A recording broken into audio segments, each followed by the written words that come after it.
I mean, again, he doesn't know who Gabriel is, right? Because he didn't come from an Abrahamic faith. The people of Mecca were pagan. Quran is mentioned, if this book was from other than God, they would have found in it many contradictions. If a book is without contradictions, that has no bearing on whether it comes from God or not. I've had phone books that are inerrant, but I certainly don't think God gave them. That we believe without understanding.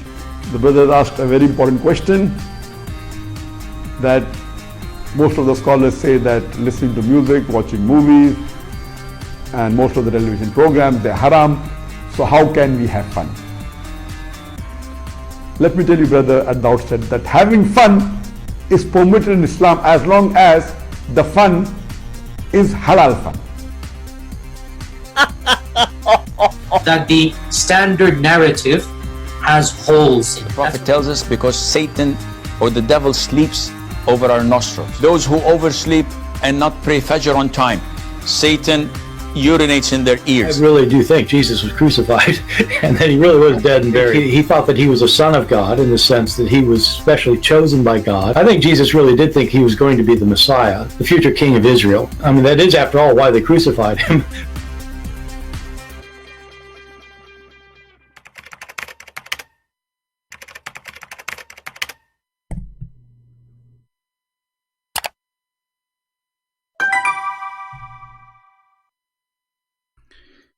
Hello everyone, and peace of Christ to all of you. Please invite your friends and let us have some good time together.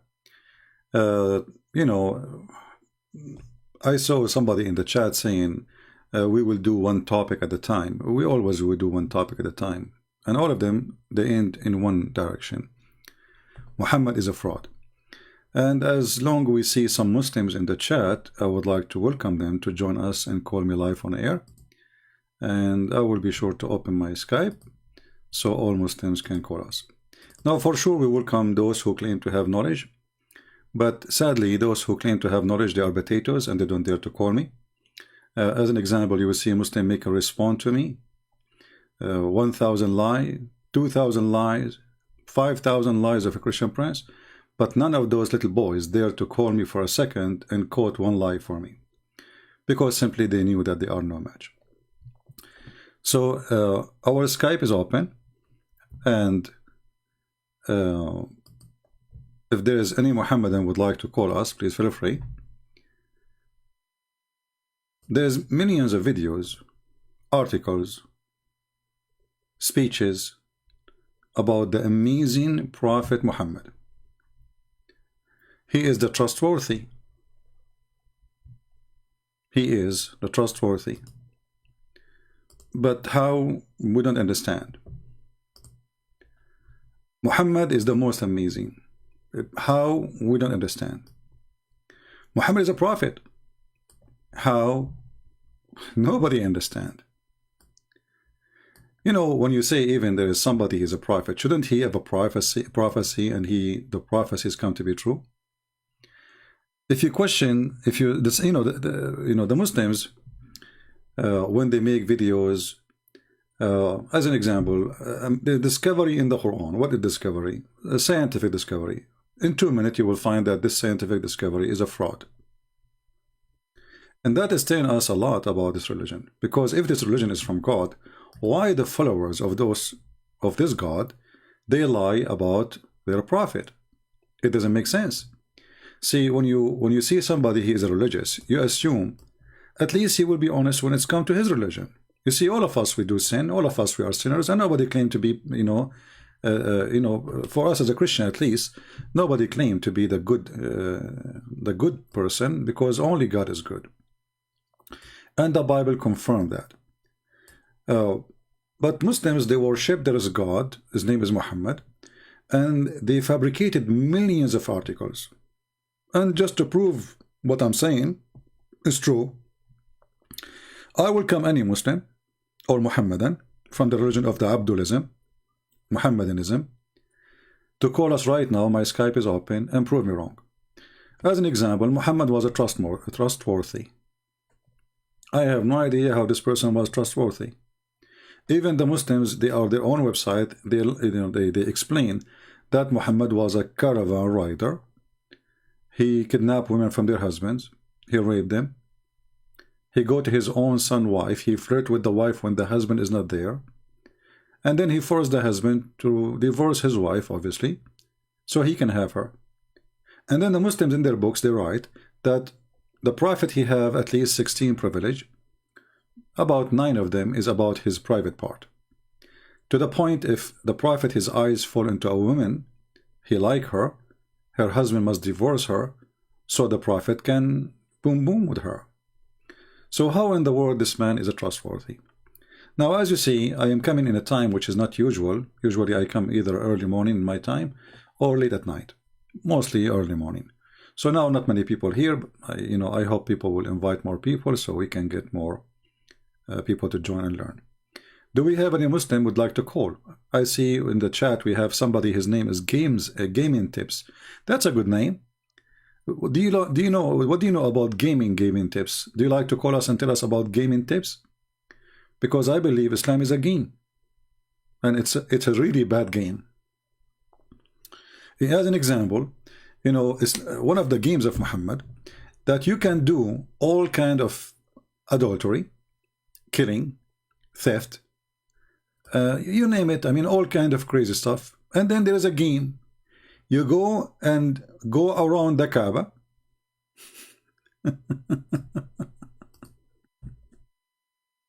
Seven times. Or touching the black stone and the Yemeni corner will erase your sin. I mean, this is a nice game. Who can beat that? Let us be honest here. You spend the whole year doing as much as you wish. Look at this game. This is one of the games. Thank you, Gaming Tips, for giving us the tips. Your name is an inspiration for us. I think you have a connection with Jibreel. Look what your Prophet said. Is anyone incapable of earning 1,000 hasana? Hasana means reward. In a day? Okay, what does that mean? Someone from the gathering asked, how can anyone of us earn 1,000 reward?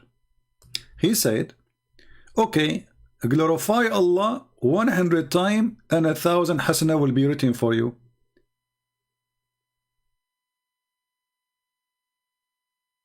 And the 1,000 reward will wipe 1,000 sin you did.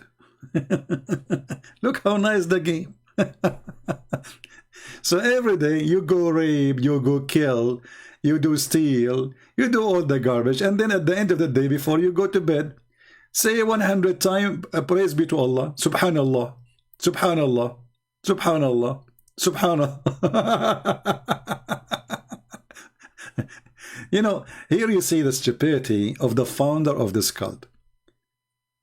Because how easy it is to fix the society. You see, he's not fixing the society by making you decent. He is fixing the society by going to wherever you want and then say Subhanallah 100 times. What a funny, silly game. Is that really God talking to Muhammad? Teaching Muhammad how he earned heaven? Until now we have nothing but Muslims complain in the chat, but until now I don't see any Muhammadan. All the Muhammadans who come to us, the ones who call,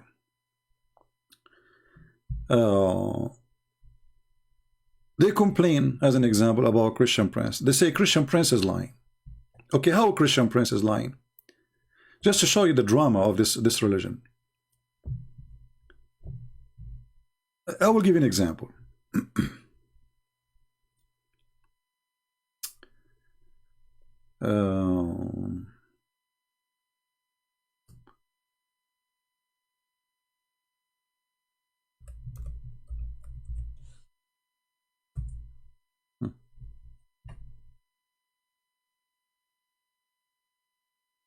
This hadith as an example. We say to the Muslims, your prophet, he is the prophet who was able to discover that the sun set in a murky water, and a spring of boiling water actually. How the Muslim refute this? They say CP. This hadith reported by Uthman, the son of Abi Saybah, and Ubaydullah ibn Umar, the son of Maysarah. And then Yazid ibn Harun, he is the one who told them. From Sufyan, the son of Hussein. From Al-Hakam bin Utaybah. From Ibrahim al-Taymi. From his father. From Abu Dhar. You say, okay, just to get an example, you know, Ibrahim al-Taymi is known to be a person who makes things up. Okay? And because of that, you know, we don't accept this hadith. This is how the Muslims get me busted by saying it's a lie. And the funny is, those Muslims, the one who wrote the hadith, the one who, you know, collected the hadith, the one even called it Sahih in chain, and they have no problem with it. Sahih al-Isnad, actually, you know. Nobody have a problem with it. But today, because it's an embarrassment, we have to find a way to get away from it. So what we will do, what the Muslims are trying to say to us, that Muslims are a bunch of liars. And they fabricate stories about their prophet. Their prophet did not say that. Their prophet never said that. But there is some Muslims, brother, who they are really evil, brother. They fabricate stories, brother, about the prophet, alhamdulillah. My friend Tundra, focus with us. Do you see us talking about Baha'i and Druze? Who care about those things? For Baha'i is not a religion. Baha'i is a collection of stupidity. Baha'i is like a bunch of hippies, you know, they want to, it's a religion for everybody. You know, like if you are a mental, you joined this Baha'i. This is why the Israelis supported them. And the Druze, you see, I don't appreciate people asking questions, have nothing to do with topic. This is telling you that the people who join us, they are suffering from the flight of thought like Muhammad. I mean, we are talking about something, and then somebody posts something, and this way I need to disable the chat. Focus. But as long as you ask me, I will answer you this time. The Druze are a kind or a branch of the Shia, but the Druze are not really Muslims. The Druze, they believe. They have like different version of Islam, let's say. They believe that Al-Hakim bin Allah al-Fatimi, he was Allah on the ground, in the earth, and his son is Hamza al-Bahlawan. And there is 7 letters between the father and the son. Al-Hakim bin Allah is the Caliphate of Egypt during the Fatimi state. He sent 7 letters to his spiritual son Hamza, who was nothing but a gang and caravan rider. And this is the book of the Druze. The Druze don't really care for the Quran. They care for the book. It's called Rasail al-Hikmah, which mean the letters of wisdom. Anyway, so focus with me, please, and don't ask silly questions, have nothing to do with the topic. When we are done of everything, and I say who have a question, different question, you can give me those questions. Now, what is the problem with this story? The problem is that this is a story showing that Muhammad obviously is a fraud.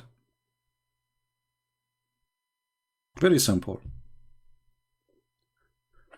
But this story exists in the Quran too.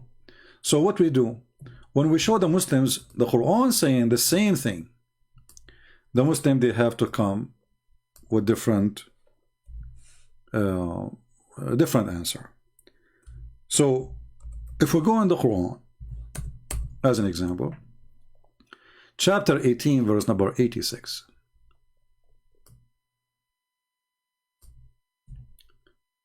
Chapter 18, verse number 86, where it says that the sun set in a murky water, and who found it? Zulqarnain.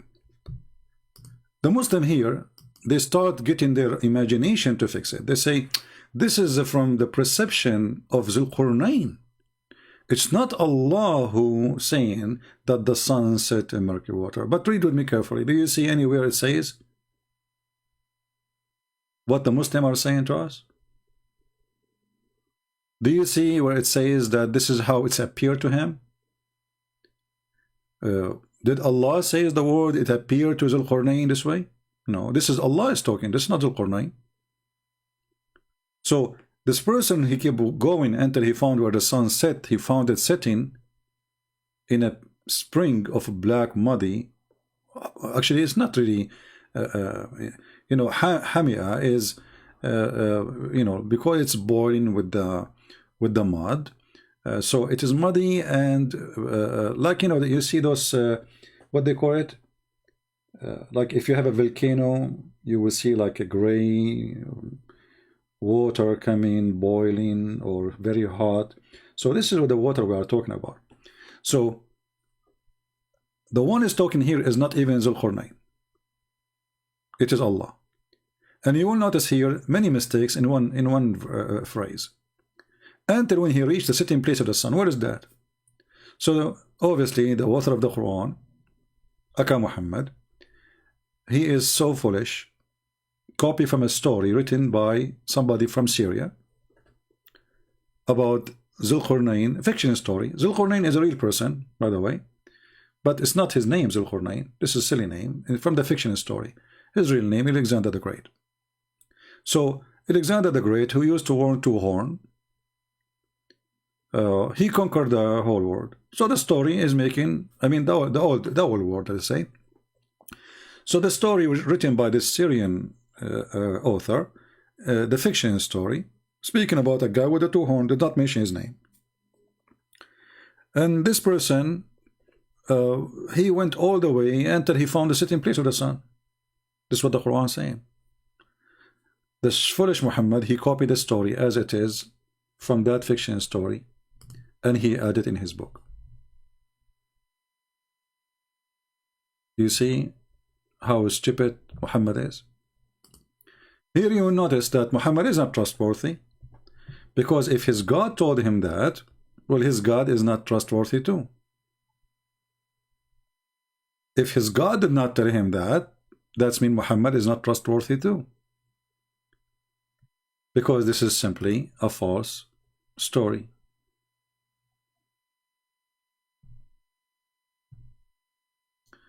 I want a link for you to debate.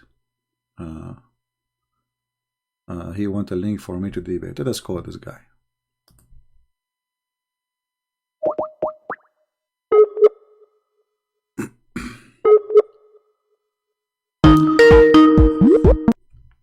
If you are a Muslim and you'd like to, you know, to join us, please feel free.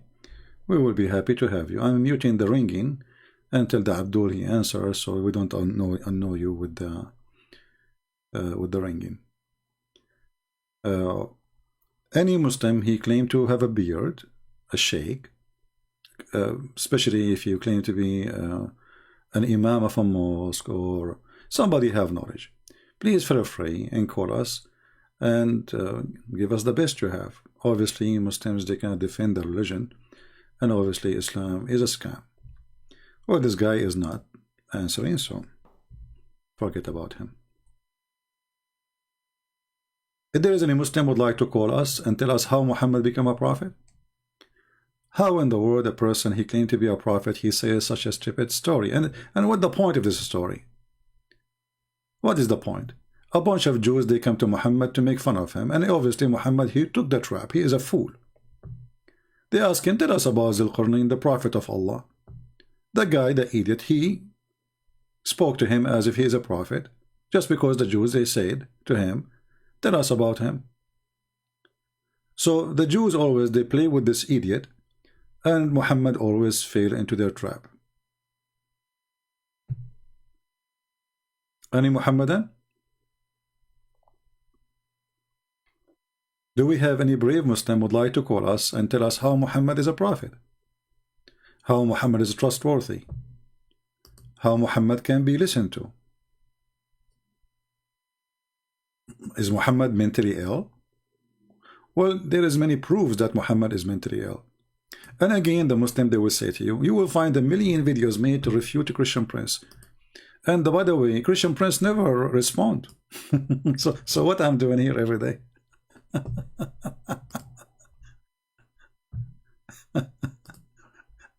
I don't respond to idiots.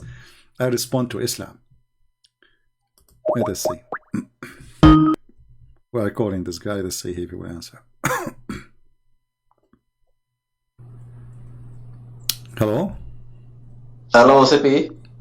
Yes, my friend. We are live on air. What would you like to say to us? No, I was not planning to come on air. I just wanted to link you with a guy one of my friends, who is willing to debate you. Your friend will debate me? Yeah, I said he want to debate you because I told him about you and I showed him your video and he was convinced that you okay, is he next to you or was your friend? No, he is back home in Nigeria and I'm in Canada, so I have to talk to him and I'll fix it. Well, my friend, if you like, you can text him and he can join us. Thank you for calling. All right. Thank you. Yeah. Please, guys, don't call me. Don't text me. We want Muslims to text us. You calling me, texting me doesn't make any difference for me. Because we want people to see how Muslims, you know, you want to see two sides of the story. Not like the Muslims, they make an interview. Or they say, two Muslims, they start bashing Christianity. And they laugh at Christianity. You know, this is easy, you know, talking to yourself, right? You always win. This is how Muslims, they really, they claim that they can refute us. And if they want to make a debate, if we can call it a debate, Muslims always, they choose carefully. They will debate who? A person who do not know much. As simple as that. Because the maximum he says something, we will say to him, you do not know Arabic, you do not know the meaning. Here we go. Right? When Mimi Hijab, our sister Mimi, she was debating David Wood. David Wood, he says, your God, Allah have two hands. Mimi, he said to him, who said so? I know this is coming. You don't speak Hebrew, you don't speak Arabic. That's it. The problem solved.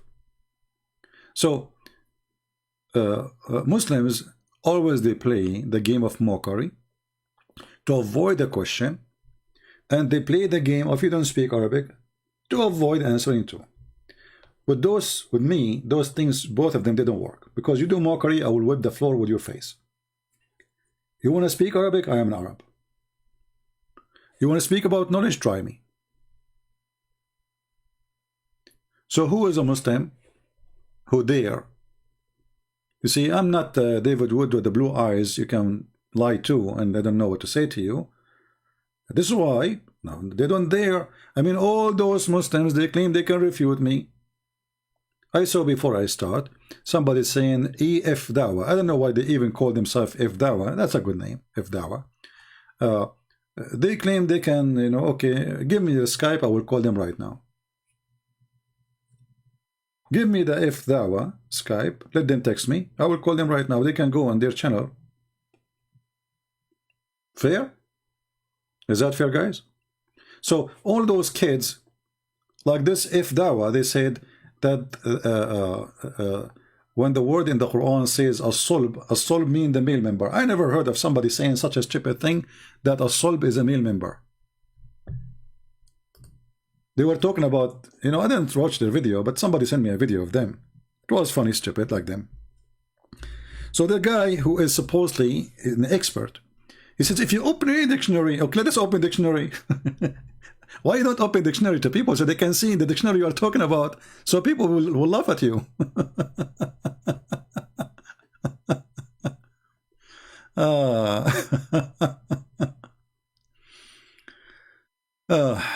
You see here, even the word sulba, who translates it as meaning his back, meaning his back.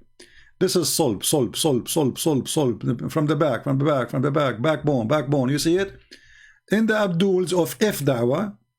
And they got the perfect name again, F Dawah. It's, here we go. This is your translation. Backbone. So the backbone suddenly became the private part of the man. Those are the one who will dare to do. This is why they will never dare to get close to me. It take us 2 seconds to make them shish kebab. Right?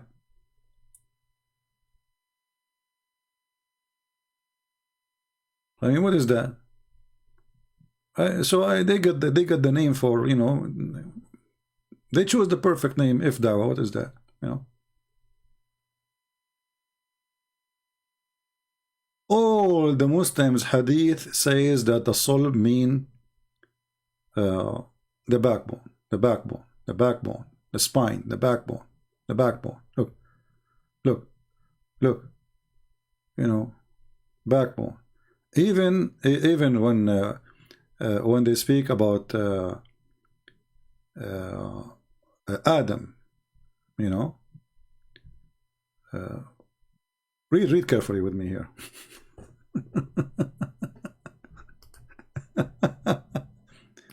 God made the covenant from Adam back. He made the covenant. And here in translation it says, from his loins, all of his offspring. What loins?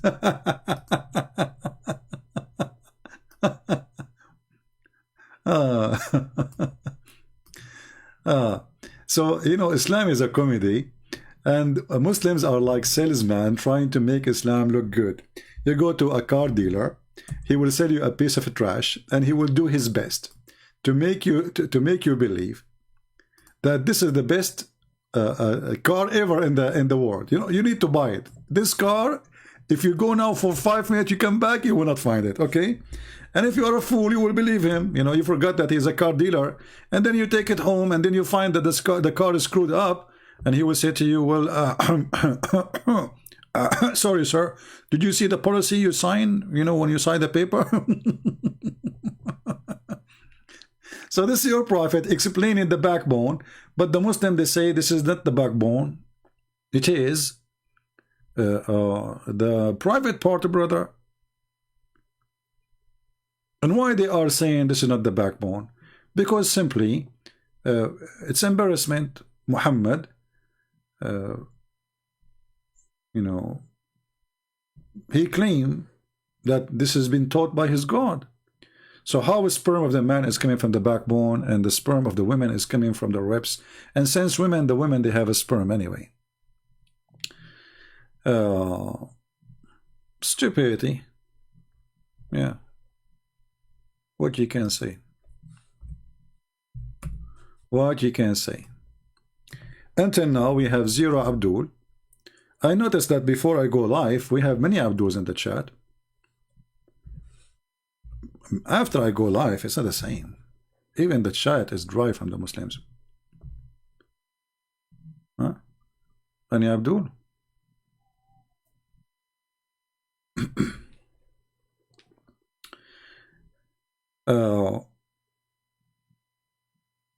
You look like Muhammad, he never heard of the word testicles. And, you know, as usual, Muhammad is a mentally ill person who claimed to be educated in the time of ignorance. So, you know, who was going to get him busted at that time in the Arabian Peninsula when they are a bunch of ignorant too? But even at that time, even they are a bunch of ignorant, you know, Arab at that time, they were making fun of the stupidity of Muhammad. Even the Arab, they are not educated, they are not like the Greek people, or still they were laughing at the stupidity of Muhammad. Prove me wrong. Who wanna call me life? Who is it from those who make videos to refute me, dare to let me call him? Don't call me, I will call you. Anyone? Any Abdul? So all of them, they can refute me. How they can refute me? It doesn't say that, CP. This is hadith, is mentioned by Uthman. Uthman taught it by Hassan. Hassan taught it by Zucchini. Zucchini taught it by Cucumber. Cucumber taught it by Elevator. The elevator was broken at that day, so it cannot be from the Prophet. So they do all kind of tricks to avoid the stupidity of their Prophet. Why? Because they are ashamed of Muhammad. That's the whole story. That's the whole story. And look, they are adding the word loins. Loins. It's not a backbone. No, no more. Yeah. Any Abdul?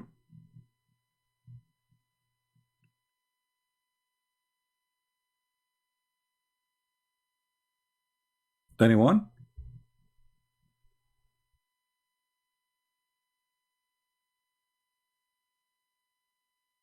Any smart Muslim would like to contact me and tell us live on air if Muhammad is a prophet or not. What do you think?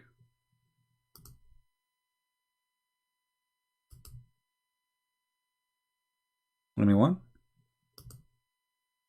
Look like there's no more proud Muslims, sadly. They don't want to be proud. What I can do?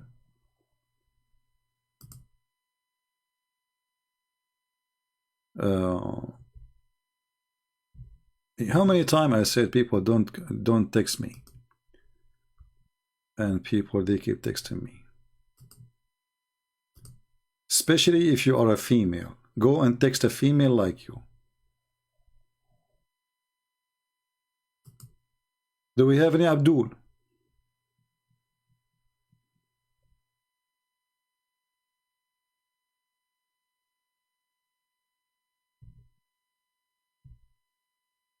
Anyone?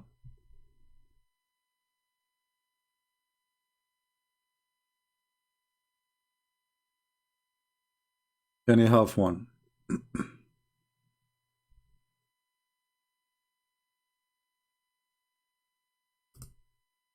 No?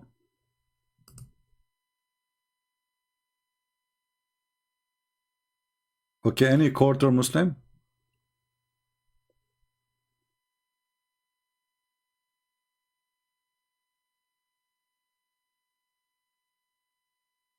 No? Okay, well, look like the Muslims became rare these days. They left Islam. That's wonderful. I'm so happy to see this. There's no Muslim left. Thank you, God.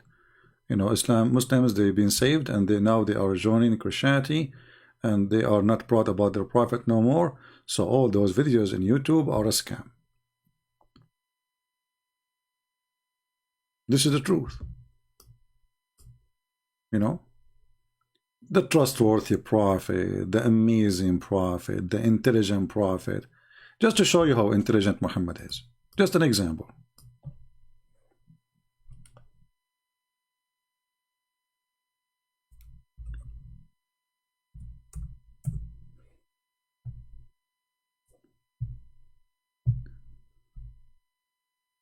Who can beat this intelligence?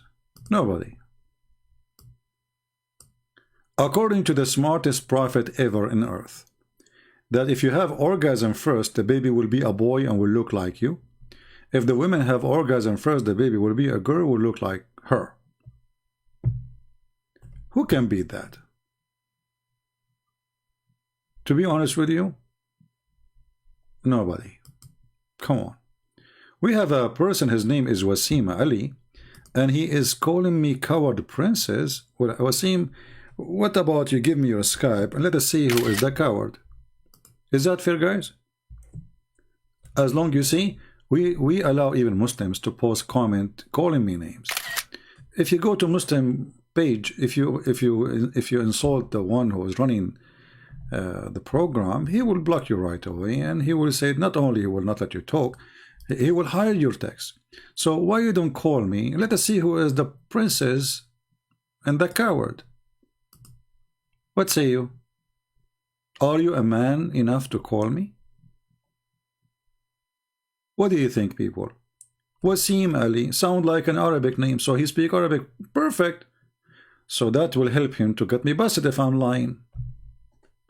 So what say you, Wasim? Let us see who is the coward. If you say you will not call me, that's mean your mom. She did not allow you, or your wife maybe because you did not wash dishes. We don't know. Any Abdul? All of you are brave. All of you. You see, when the Israeli army come, you run. All of you are brave. And the Quran, by the way, says that the Israeli hide behind their walls. And then we look for the Muslim, we found them under the ground. They don't even have walls. They make tunnels. What the heck? All of you are so brave. And you call me princess to insult, supposedly, right? Who is the princess here? Change your name. Call yourself Wasima. By the way, Wasim means pretty. You are pretty. MashaAllah. You are pretty. You are more pretty than the Prophet Muhammad. And you know what this is about, the pretty Muhammad. What's wrong with you Muslims? There's a million videos about how pretty Muhammad was. I mean, this is the most stupid. Have you ever seen one Christian making videos about how good looking Jesus was? I mean, who care? Are we talking about, is that a fashion show? Muhammad is going in the competition for pretty queen, beauty queen, the pretty prophet. You Muslim even describe his belly bomb. I mean, how far the madness go? How wide under his arm? How wide is his thigh? How wide his face? The white man worshippers. Was Muhammad really so pretty? Do you think he was so pretty? So do you think that Allah will not send anyone to be a messenger unless he is so pretty? And then we check, we find that Muhammad, the pretty Muhammad, sorry, I cannot say Muhammad Allah. From now on, we will not say Muhammad sallallahu alaihi wasallam. We will say prophet, beauty queen. Even the angels who came to Muhammad, he was so pretty too. There's a boyfriend of Muhammad, he slept with his wife before him, the one who they raped first. Among the captive was SOFYA. First she was given to the Kalbi. Okay, who is the Kalbi? This is the same guy who Jibril came in his look. Okay, why Jibril came in the look of the Kalbi? Because he's so pretty. Read carefully. The angel Jibril, brother, he come to the nearest resemblance, you know, of Dahya al-Kalbi. This is translation, not my translation. Okay, why Jibril is coming? He looked like this guy, the boyfriend of Muhammad. So now we have two Dahya al-Kalbi in town. Which one is the one? Like you go now in the town, you will find like 100,000 Santa Claus. Okay, but which one is the real one? This is the same in Islam now. So we have Dahya al-Kalbi, the real person. We have Dahya al-Kalbi, the angel. And why Muhammad he come with this lie that this Dahya al-Kalbi is the one who is coming to him as an supposedly an angel? Because he used to stay all night in his house, and it's fishy. I mean, what this guy is staying late in your house? So he said, okay, well, this is the angel Jibril. You know? Yeah. Dahya al-Kalbi.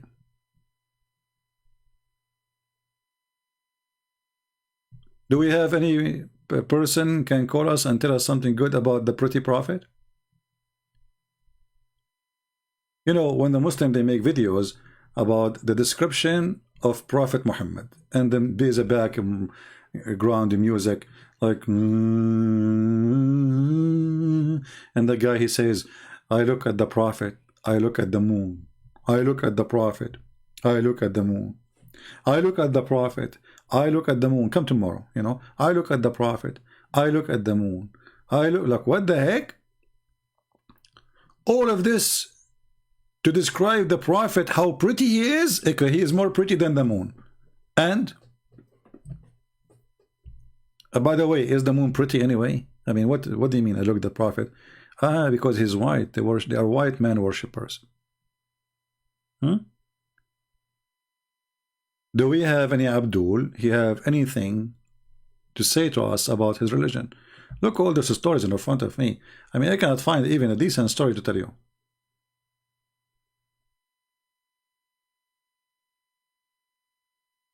But the most funny story happened 10 days ago is when Mimi Hijab, he recited verses from the Quran, and he supposedly, this guy, what's his name? Patterson, he said to him, I don't understand why you are chanting Quran in Arabic. Mimi Hijab, he says, because we believe that this is Quran have a special, the thing, you know.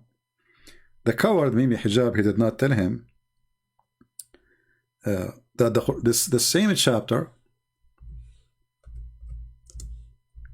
claim that if you recite the Quran, this chapter is specifically, to a person, he will collapse even if it's a mountain. So Mimi decided to recite the Quran, and then later he added some echo to it. Had we sent down this Quran on the mountain, would surely have seen it humbling himself. Okay, here we go. You recite the Quran on me. I'm not a mountain. I'm laughing at it. The experiment of Islam is not working. Hold on, you remind me of something. Let me go to Prophet YouTube. There's a sheikh, his name is Al-Uraifi. Very well known Saudi sheikh.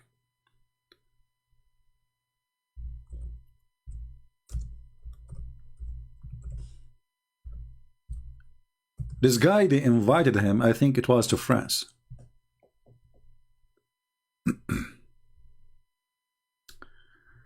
Let us see if we can find it. Here we go.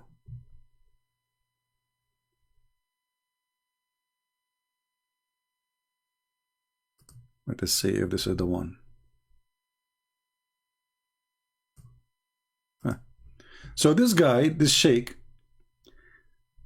he said, if there is any foreigner here don't speak Arabic, there's a French guy, he does not know Arabic, he is not a Muslim.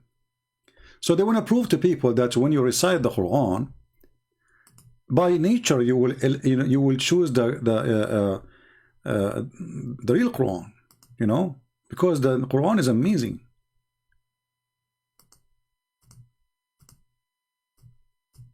This is not the video. Hold on, let me find the video. This is not the one. This is a comment about the videos. I want to find the video. So anyway, a guy, he put his hand up, and he don't know Arabic, and he's a French. So he told him, I'm going to show you, I'm going to say two verses from the Quran. Two Quran, one is fake, one is real. And your heart will lead you, because this is what the Quran says, your heart will lead you to the true one. And this is the video, I found it. And this was called today the chapter of that apple. Because this guy, he made Quran look like the Quran of Muhammad. And this is telling you anyone can make Quran. Here we go. أو فارسي ما يقدر يفرق ذكر رحمة ربك عبده زكريا.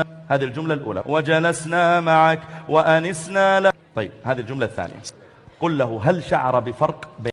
Actually, this is cut off from the video. I wish I can find the whole one. And now he's asking him, okay, so the first one and there is a second one. The first one is the real Quran. The second one is the fake Quran.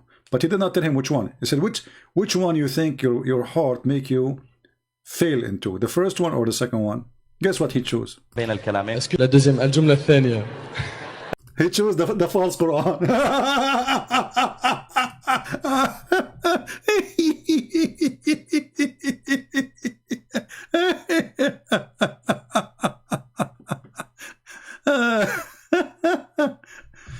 Shadows, don't choose bad, you know, don't force me to block you. Why are you all calling them filthy? Supposedly you are the clean. You know, everybody, you know, we are here to help the Muslims, not to call them filthy, my friend. If somebody is a filthy, is a filthy. All right? When somebody do something filthy, then you call him filthy. You don't say, any filthy Abdul. So here a great example of the stupidity of Islam. The Quran says, you know, this Quran, anyone, even the genie converted to Islam when they listen to it. So what the Muslims they do, they bring a guys, he have a nice voice and he start singing. And because you are a foreigner, you do not know what he's singing, you might like it. You know, the same as you see people like in Indian songs. You know, people shaking their heads, and you know, you watch an Indian movie, from the middle of nowhere you will find like 10,000 women and men, they are dancing. How, where, who care? You know, and you might like it, right? But maybe if you know the words, you will not like it, because words can make a difference. The same as many songs in English. There's many people, they repeat English words, but it's nothing but the F word, the S, she, ish, it word, you know, those filthy Arabic music. There's many kids in the Middle East, they recite them, they like them, you know, they love them. But in reality, they are very filthy, you know. So what is important, what is the word mean? Not this, the voice of a chanter, a chanting person. Give the same Quran for somebody who have a bad voice. You will see the same Quran sounds so stupid. Even if you do not know Arabic. Just sing the voice, you know. If you give a newspaper for someone who have a nice voice, even if he is reading a newspaper, you will enjoy it. Because his voice is nice. It's not the words he's reciting. Right? But they try to fool you, and they bring you, like, you will see all the record of the Quran is done by people who have a very nice voice. Okay, Muslim, if the Quran is amazing, why you need somebody have a nice voice to make the Quran sound nice? Any one of you. Actually, let us make competition. Who is a Muslim can call us right now and recite the Quran for us? What do you think, guys? We offer the Muslim. What is this guy? What's his name? Wasim Ali. You still alive?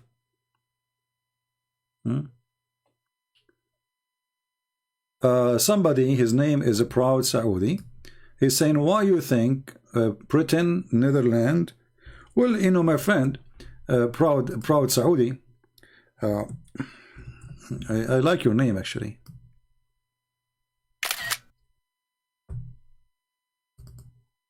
أولاد البيارة. Look what Mr. Proud Saudi is saying. Why do you think Britain, Netherlands, Europe turned into atheism? My friend, as I know, our churches is full, and as I know, if this is the logic you are using, then why Al Jazeera TV, which is coming from the border country next to you, saying 16,000 Muslims live in Islam a day? I will go with your logic.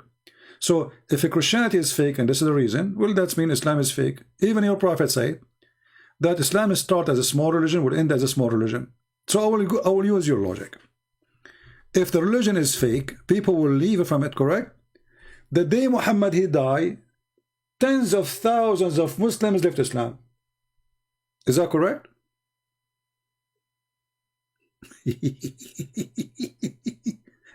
I mean, the guy, nobody debated him by the way. There was no internet, there's no YouTube, there's no Christian Prince. Muhammad, he died, and news came to them, everybody left Islam. And I challenge you to say to me, this is a lie. What say you? Secondly, what I see is the opposite. Muslims are leaving Islam left and right. Go and watch Mimi Hijab. He asked people for donation, saying last year 176 people, 1,000 people left Islam. We are the only one who can defend the brother.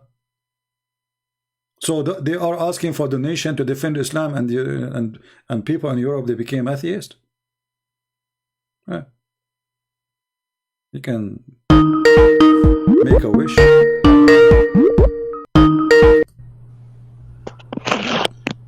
Hello? Yeah, hi, can you hear me? Yeah, how are you doing? You are a Muslim? Fine. I spoke to you a while ago. I think you called me duct tape. Oh, Mr. Duct Tape, how are you? Yeah, I'm fine. You remember me, yeah? Yeah, actually, hold on. You know what? I have a surprise for you. Now I look at your name. Here we go. It says Muhammad Duct Tape. I changed your name in Skype, you know. Honestly, I changed your name in Skype. I changed the name and make it Muhammad Duct Tape because I remember you were out of duct tape trying to fix Muhammad. I mean, it's not. When I look back, it's not an easy job, you know. And no I want to say, what do you want to say to us, Muhammad? Well, I want to say, of course, you said only Muslims can call, but you know, and I'm no longer a Muslim, but I want to say, you know, thank you for, you know. What happened last time you called me? You left Islam? Ever since then, I had to question a couple of things, and I also had a few doubts. So you left Islam now? Yeah, I've left. But did you leave Islam when you are talking to me live on air, or you hang up and you are not? You did not leave Islam yet? Because I don't remember you left Islam. After I talked to you, I had to do some thinking. After you talked to me and you became out of the duct tape, you know, there's no more duct tape can fix it, so you decide to leave Islam. That's a good thing. Well, even before that, I had a few doubts, but I was still trying my best to defend it. So one of the reasons I called you is to see how the defense would do, for example, to someone who can, you know, criticize. And, you know, after seeing criticism and from someone like you that's not afraid to criticize, I've come to a conclusion that I still respect Muslims, but me personally, I can't, you know, there's too many, like, problems, you know, for this to make sense. Yeah. Well, it's not only about making sense. I mean, Islam is stupid in every aspect. Even the definition of God in Islam is a stupid definition. You know, when we ask Muslims who is Allah, they don't know. All what they know, they say the Creator. But the Quran says Allah is the best of the creators. So if Allah is the Creator, and then we find in the Quran that Jesus can create from the mother bird, right? And the Quran confirmed that Allah is the best of the creators. So how in one hand you say that you are a monotheism religion and you believe in one God, and then in the other hand your Quran saying that Allah is the best of the creators, and then the Muslim they try to duct tape as you used to do with me, you know, they say CP. If somebody make a bicycle, isn't that make him a creator? No, creator is somebody he can create. It's not somebody he made something. Some like if I make a car, I'm not creating a car. You know that the steel is there. I mean the iron is there. All what I did, I just use what is around me to invent something new. But the reality is the creator is someone who can he can give life. Even the Quran says that how you can worship somebody, he cannot even create a fly. So the Quran put a definition for a creation. The one who can create a fly is the one is worthy of worship. The question is, can Allah create a fly? Nobody can prove that. And the proof that Allah cannot create a fly, Allah himself do not remember which one he created first. As an example, if I am the one who created the earth and the heaven, shouldn't I remember if I created the mountains first before You the should stars? at least you should know that. Yeah, so he cannot even repeat the same story twice. This is what happened. So you see, I can make a Quran right now claiming to be I'm God, and I can repeat the same story twice without making a stupid contradiction. But this God is so silly, so stupid to the point he cannot even go in order of his creation. Yeah, well, you know, it's just, and there's even more problematic than what you just mentioned. This is just, you know, the you know, the small problems. You know, I was going to block you, by the way, because you gave me headache. Honestly, you gave me headache with your duct tape, you know, because whatever I say to you, you try to duct tape it, you know. That's why I came with this name. But I'm surprised now you are calling me and you decide to leave Islam. So what do you think about becoming Christian then? To be honest, you know, I respect Christians very much, especially like you, and but at the same time, I don't think. I think a lot of the problems I had with Islam, I think some of them also is in Christianity. Like what? No, Give me one. Just maybe we can help. Well, for example, Christianity, just like Islam, you know, points a lot of things such as sinful. For example, when a man and a girl, and you know, a man, their boyfriend, girlfriend, if you're not married, if you're not this, that, it's sinful. It likes to say a lot of natural things are sinful, to condemn human life. Let me go with you. You see, if a woman she slept with 10,000 men, is it going to make a difference for her after that to have 10,000 men in one? So what is love mean? What is relationship mean? What is special between me and this woman is if I'm going to sleep with everybody and she will sleep with everybody. So if every few weeks she will have a new guy who says to her, I love you, she said to him, I love you in the bed. Then 2 weeks after they leave each other and then they have a new partner. What is this is what life is about? I mean, what the point of all of this? If this is bad, if this is bad, actually this is destroying the society in the West. Single child, single mother, single single parents, and then the child grow and there is no father. He don't even know maybe his father was, you know, the same as Muslim countries like Muhammad. He was born 4 years after his father's death, and look what happened. He was born 4 years after his father's death, so his mother was single mother, and Muhammad was very, you know, nobody cared for him, even to the point they were throwing him out from a house to a house. So and the healthy family, you know, you need to be, you don't, you know, what people today is selfish. Everybody want to just have fun, but nobody want to have any responsibility. Relationship is not meant, is not, we are not cats, my friend. We are not dogs, you know, we are human, right? Yeah, I agree with you. You know, you should have. That will hurt even the feeling. That will hurt the feeling of the women and the man. You will live in drama all your life. You sleep with this woman, okay, now 9 months after she have a baby, and now you left her. This is this is a disaster. What you accomplish really? Well, You thing is, it's not. you just made a broken family. Well, it can happen, but it can happen even to a Christian married, even Muslim married couple that the children is the parents are selfish, and that's selfishness is. Yeah, but here you are doing it on purpose. You are going in the intention of your relationship is to use each other. It's just it's using each other. That's all. You need a woman. She need a man. Let us go to bed, and then what? And then after some time, a woman she slept with 1,000 men. How many images she have in her head, even when you are sleeping with her? Or the same for you. How many women you remember you slept with when you are sleeping with this woman? So this is all is not healthy, and this is not a human. The purpose of sex, as we believe, it is to create a family, and so a human being will not hesitate to have sex because there is a joy. So God, He made the joy to give motivation to the women and the men to do the relationship, but it should be for a reason. Can I ask you personally? Do you think that humans need God to have morality? To have what? Morality. I don't understand. What do you mean? If do you need God to believe in God to have morality? Here we go. You just told me. You just told me you don't like Christianity because you have to have very careful in your relationship, and you can tell me that you have this is your morality, right? But for me, I don't want to insult you. I think this is not I think morality. you misunderstood my question. That's just one example. For example, when it calls something that is natural, Christianity or Islam has to say this is sinful and that is sinful, and put sin on things that are natural. We believe that God He created doesn't trust the human to take care of themselves.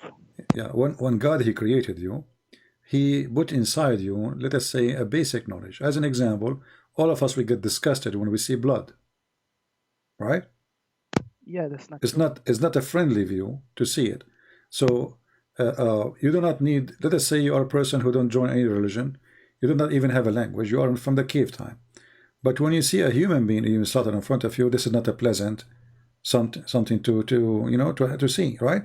So, but if you do make it a usual thing, it's going to be unpleasant first time, second time, third time, and then after that is going to be normal.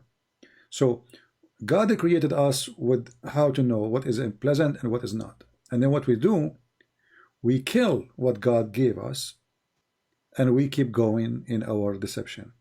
So when you steal, you know that this is not right, even if there's no religion. You know that's not yours, right? So you are acting like an animal. Two animals, fighting over something. You will see a male cat is kidnapping the baby cats from the mother, and he eat them. Okay. For example, but that make us go back to the animals. We are like animals. We are the human no more.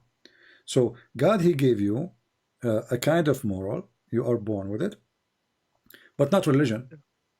Not religion. No.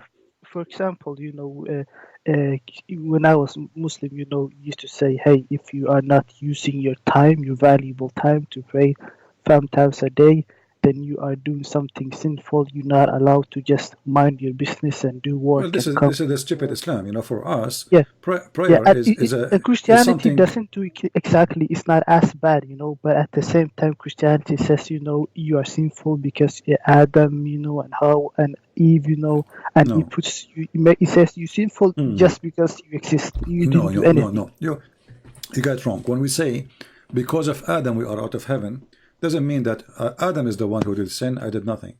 We believe that when we say the original sin mean that the original man was sinner and I am a sinner too. Prove me wrong.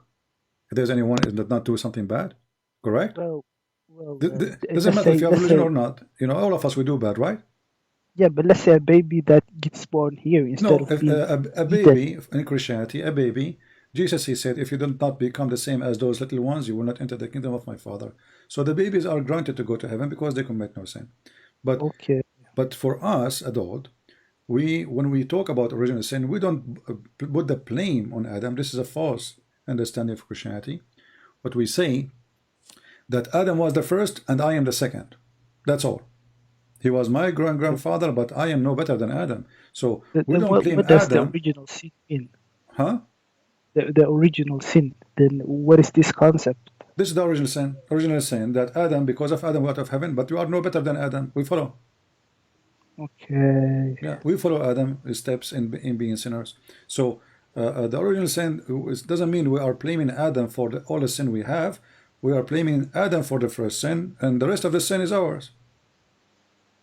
And it doesn't matter really who do the first and the second. Sin is sin. You know, if you do sin before, you know, like you are first and then I second, in the eye of God, both of you are sinners. Doesn't matter who did it first. Okay. Well, it's, you definitely. I'm happy I asked you those questions. You know, it made me change my opinion on the. And I'll see. I have to think a bit more, but you know, so far it's changing my opinion. I used to think that hey, Christianity likes to call the life and the world sinful and a bad place, instead of accepting it like it is and so on and so forth. But you know, my friend, life is a bad place because we made it bad, not because life is bad. God, he did not create a bad place. God created heaven. You know, for us in this Christianity, heaven was on earth, not in the sky. So heaven is in the earth, is an earthly heaven. This one, the one given to Adam. So when God, he did not create Satan, he created an angel. So God, he wanted to have angels, and then angels chose to be a Satan. So the purpose of a creation in a Christianity, that all of us, we will live in heaven. But because we are greedy, everyone worship himself, we end with many gods and many moral. You know, in Islam, Islam claim that it teach the best of moral, but Islam teach you can attack the neighbors and get the blonde diggers as Muhammad did, and this is moral supposedly. Yeah, and Muhammad, he got. I don't know if you listened to the video 2 days ago. A Muslim, he called me and he said the reason all the women they want to sleep with Muhammad because he's famous. You know, this is morality. Why you prophet made a verse? Chicken. Huh? You know, which came first, the egg or the chicken? Why do you think he became popular? You know. Yeah, he became popular because he's a criminal. So, you know, all the women of the criminals, they like to join the criminal in the bed. And look at the excuse. And then he say, and the best scenario, the best answer will say to you, because he's a prophet. Okay, because he's a prophet now, he can have more women in bed. Where is the logic in that? Why in Islam is do we have 2 versions of Islam or one Islam? They say one Islam. So okay, how many wives Muhammad he can have? Unlimited. How many wives you can have? 4.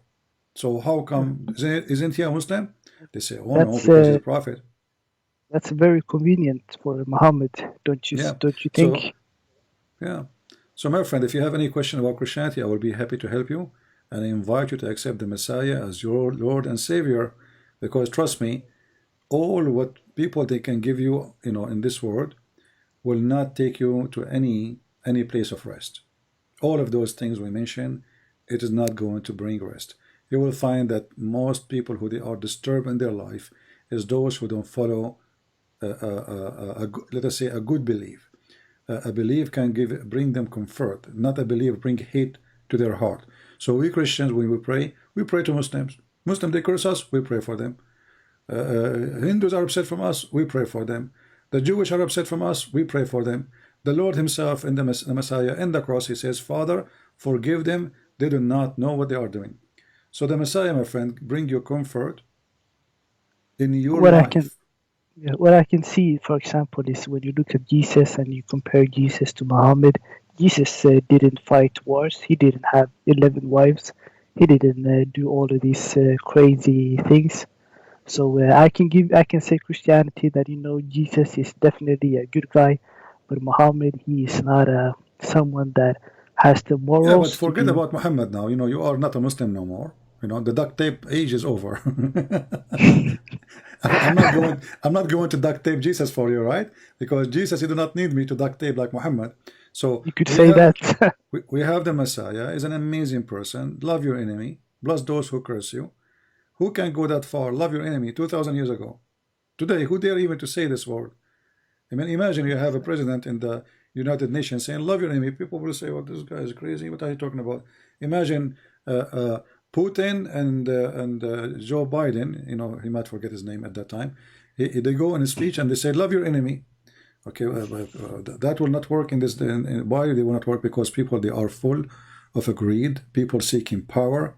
People, they want to earn more, make more, control more. So the evil inside us forbid us from following the Messiah. Because if we practice only one sentence of Christ, not the whole book, just one, love your enemy, all the budget we have for military in the world can make this earth heaven. That's Trillions, a lot of money wasted trillions on of dollars. On military. That's true, you know. Yeah, trillions of not billions, trillions of dollars. You know, Yeah, is that's spent around the world just to kill. Why? Because a human being is worse than animal. You see, even animals, when they fight for a reason. Human beings, they don't fight for any reason sometimes. Yeah, I mean, you wonder, you ask yourself, what even the reason for this war? That's Russia is so big, India is so big, Pakistan is so big. What do you want? What exactly you are looking for? Nobody, they cannot live without killing. So hatred is the supreme in this earth. Hatred is the master in this earth. This is why we as a Christian, we believe that the Messiah is going to come back and he's going to save this earth from our hatred. I see. Yeah. Well, well, it was a pleasure talking to you, and you know, I really Thank you, my appreciate it. And you know, don't be scared of criticizing ideas and religions and this and that. And No the one last should one, censor you. and the last one needed advice, my friend. That's why I'm happy to hear that. All right, take care, my friend. God bless you. If you want any help, you can call me. I appreciate it. But I invite you, before you sleep today, my friend, think about it. No one can save you, and without the Messiah, you know, still we will never have comfort in this earth. You will go through many things in your life.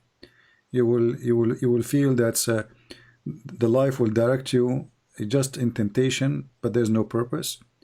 With the Messiah, you will have a purpose, and temptation will not die. Temptation will be with you, but temptation will be under control. So there's a huge difference between you control your temptation or temptation controlling you. A person who lives under the control of temptation will end wherever temptation take him.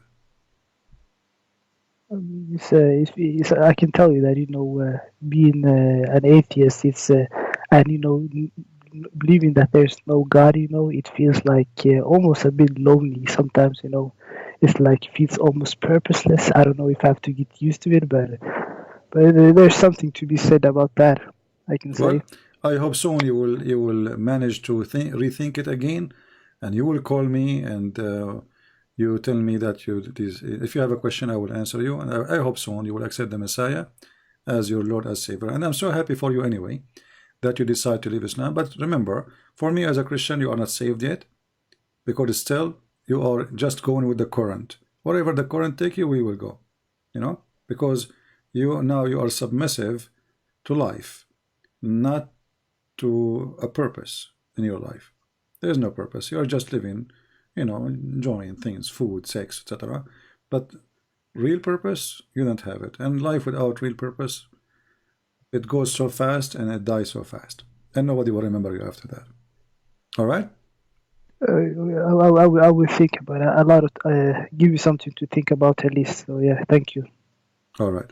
Thank you, my friend, for calling. Take care. Well, I'm so happy for him. You know, you remember, he called me, I don't know how, a while ago. I think I see here in YouTube, sorry, in Skype, we spoke last time. I don't know, in Skype it shows last time in November 24. Really? Time don't go fast? Huh. Okay. November 24th. All right. Yeah. This is actually, because I'm looking at the Skype here. This is the first time he texted me. It's Wednesday, November 24th at 2:21, and he is saying, Salam CP, I'm a Muslim, I have this agreement with you, can I ask you my question?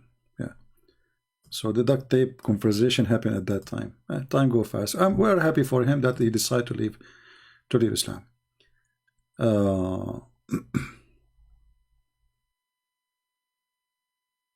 Yeah, we go back here. A Muslim Abdul, he's saying the following.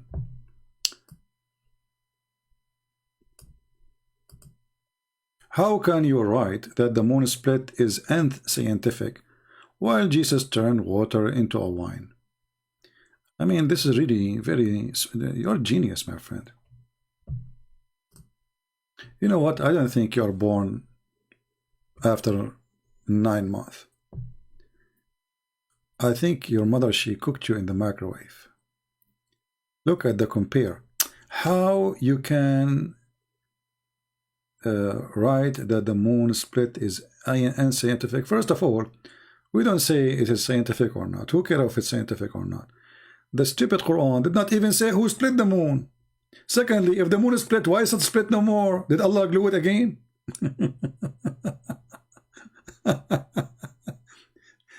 Jesus made the water wine. It's a miracle. Okay, let us say there's a miracle in the Quran. Allah split the moon. But Allah did not say who split the moon, and he did not say if he glued the moon again. Did he glue it again? If the moon is split, so we should have 2 moons now. So do we have 2 moons? Split is not a crack. Split is a split. You know what the word split mean? So you Muslims, you have a funny miracles. You know, there's a guy, his name is Fifi. He said the body saw it because it was for a second. That's deep. For a second. Only for a second. Me. For a second. My friend, even if it's for a second, there's nobody who was looking at the sky at the time. In Italy, in Persia, in China, nobody was looking. I mean, let us talk about those who they are living in the same, you know, like nighttime for them, not those who they have daytime like in USA. So those who they have nighttime, nobody noticed that the moon is split, and Allah, he split the moon. What it says that Allah split the moon? Read the verse. And look at the translation here. It says, the people of Mecca requested the Prophet SAW to show them a miracle. Okay, well, just to show you how stupid this miracle is. If Muhammad really have a miracle, so why the Quran keeps saying Muhammad never have a miracle?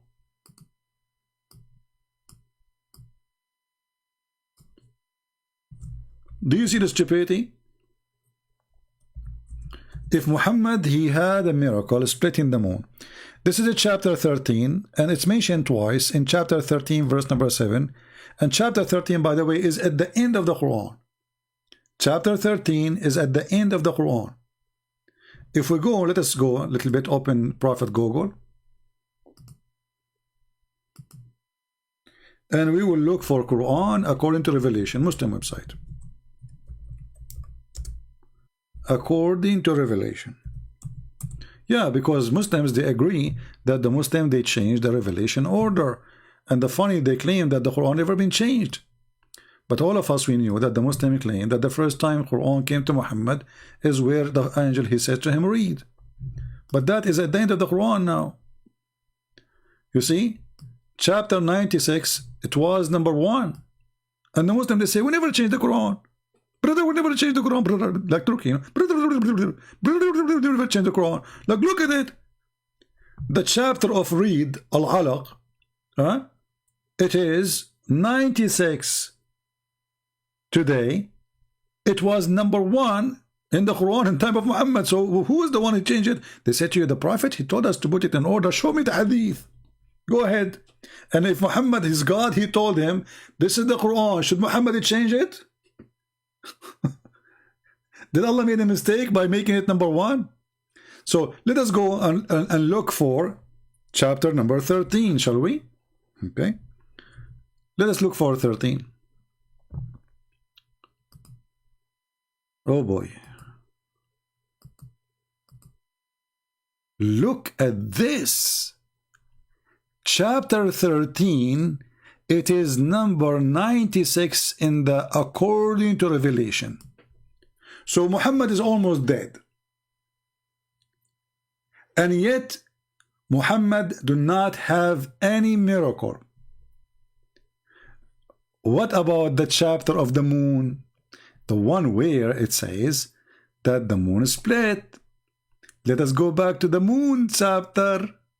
Shall we go to the moon chapter, brother? Okay, let us go to the moon chapter. What a bunch of kids. Huh? Let us close some pages, too many pages. So, chapter of the moon is in the Quran today, number 54. What? 54. All right. Let us go to the Revelation and search for 54. Surprise, surprise. 54 is number 37. So look what happened. The miracle of splitting the moon, as the Muslim they claim, happened in the beginning of Muhammad's life, after 37 chapters. Yeah, I mean, few years after, as a prophet. Then we go all the way until Muhammad is almost dead. Number 96, we find the Quran saying Muhammad never received revelation. Sorry, never received a miracle.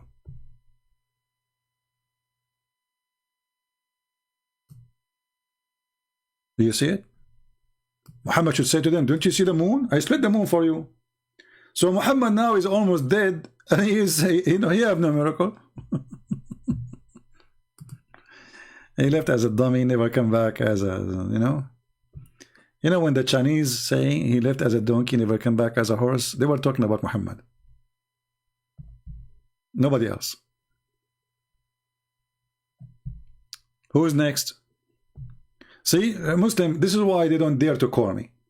Our friend here, the one who called me, because this is what happened when you call Christian Prince. Our friend, Muhammad, I'm not going to call him duct tape no more. I come with this name because I give up on him. I don't know for how long we spoke. Let me look in Skype. For how long there was the conversation with him? I mean the last time conversation.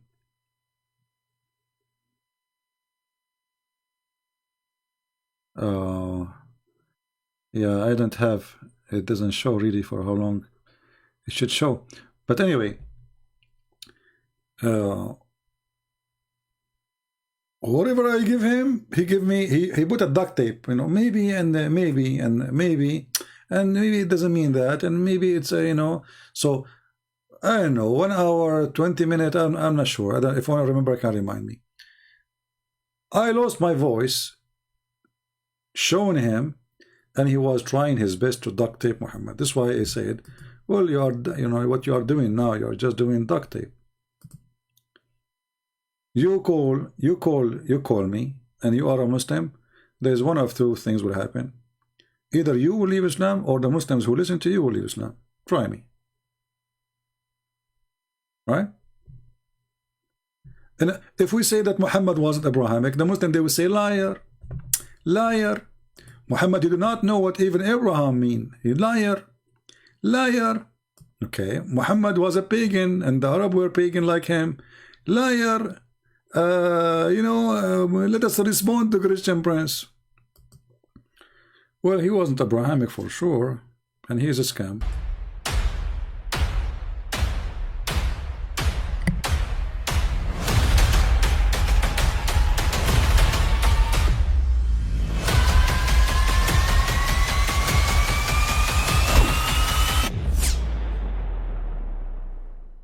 But I mean, again, he doesn't know who Gabriel is, right? Because he didn't come from an Abrahamic faith. The people of Mecca were pagan. Quran has mentioned if this book was from other than God, they would have found in it many contradictions. If a book is without contradictions, that has no bearing on whether it comes from God or not. I've had phone books that are inerrant, but I certainly don't think God gave them. That we believe without understanding. The brother asked a very important question, that Most of the scholars say that listening to music, watching movies, and most of the television programs, they're haram. So how can we have fun? Let me tell you, brother, at the outset that having fun is permitted in Islam as long as the fun is halal fun.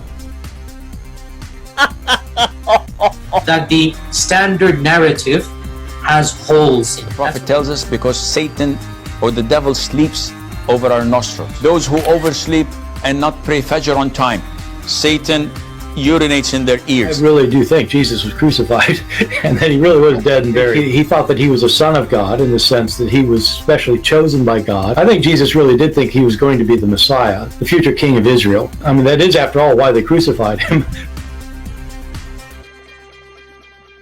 All right, so we go back and listen what one of the Muslims, he is a smart Muslim, he put for us in the chat. Just to show you. Just to show you why it's saying Islam is a stupid, and it makes you stupid when you follow a stupid person. So this is a person, his name is Ibrahim. And Ibrahim, why you don't call him my friend? So let us see how smart you are. Look what he said. He's calling me Huthala, which means garbage. He said, Lakum dinakum waliya din. Ibrahim, who is the stupid here? If you say you have your religion, I have mine. So why you stupid prophet keep calling us names? Why he keep calling us kuffar, najis, filthy, liars? Okay. As long as you have your religion, I have mine. Secondly, what is your religion? I challenge you to tell us what is your religion. Your religion is you go and you kill your neighbor because he's not a Muslim, and then Allah will make your penis endless and you will have a lot of women, their legs up. This is a religion, Ibrahim? This is your religion? You go, you kill the one who they are not Muslims, and then Allah will give you a lot of women and their legs is up? This is religion? Huh? Or maybe you mean that the religion is that there is a God, if we believe in him, this God, he will give me women with big boobs. Is that a religion? So when you say, we have our religion, you have, by the way, this chapter in the Quran is the most funny chapter. The chapter of Al-Kafirun is one of the most stupid chapter ever. Let me show you how stupid it is.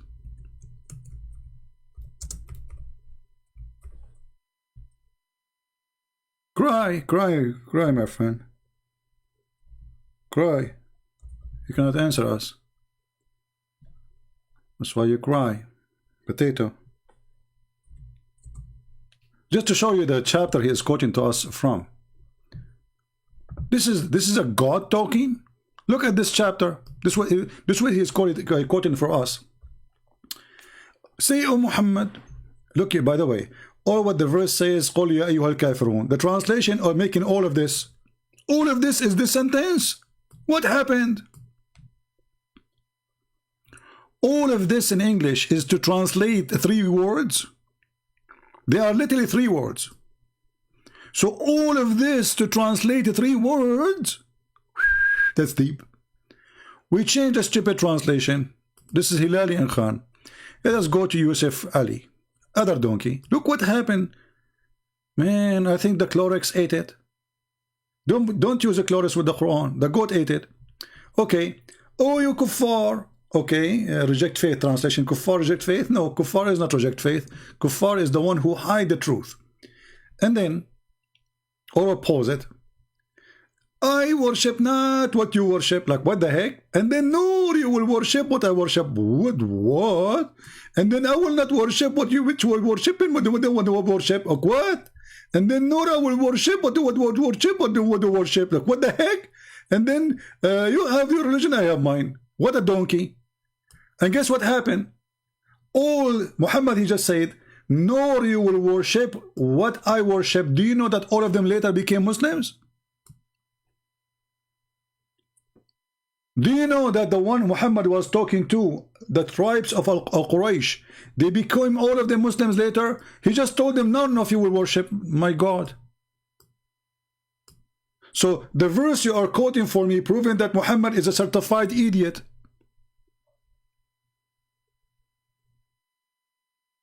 What is this guy, Ibrahim? إبراهيم يا إبراهيم إنك لإنسان لئيم سأضع عليك اللعنة وأعجنها بالجبنة وأصنع منها قرآن عديم إبراهيم يا إبراهيم ما أدراك ما الشيطان الرجيم. We made Quran. This is religion. You know, if I change one word, instead of saying Al-Kafirun, I worship not what you worship, I will change I worship to I eat. Okay? Any time you see the word worship, change it to the word I eat. Just to show you how stupid this religion is. So, I will take worship here, and I will use the word eat in the top of it. Kabich?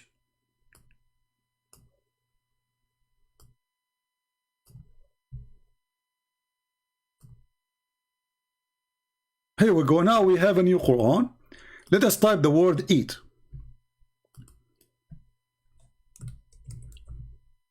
Oh, we're typing in Arabic. Let us switch the color. We make it red because Ibrahim, he liked red. This would happen to him if he did not wash dishes at home. Okay. So I will change the word worship with eat. For every word it says worship. And then you will see how stupid this book is. Brother, I eat not what you eat, nor I will eat what I eat, and I will not eat which you have been eating, nor will you eat which I ate. You have your food, I have mine. This is God talking.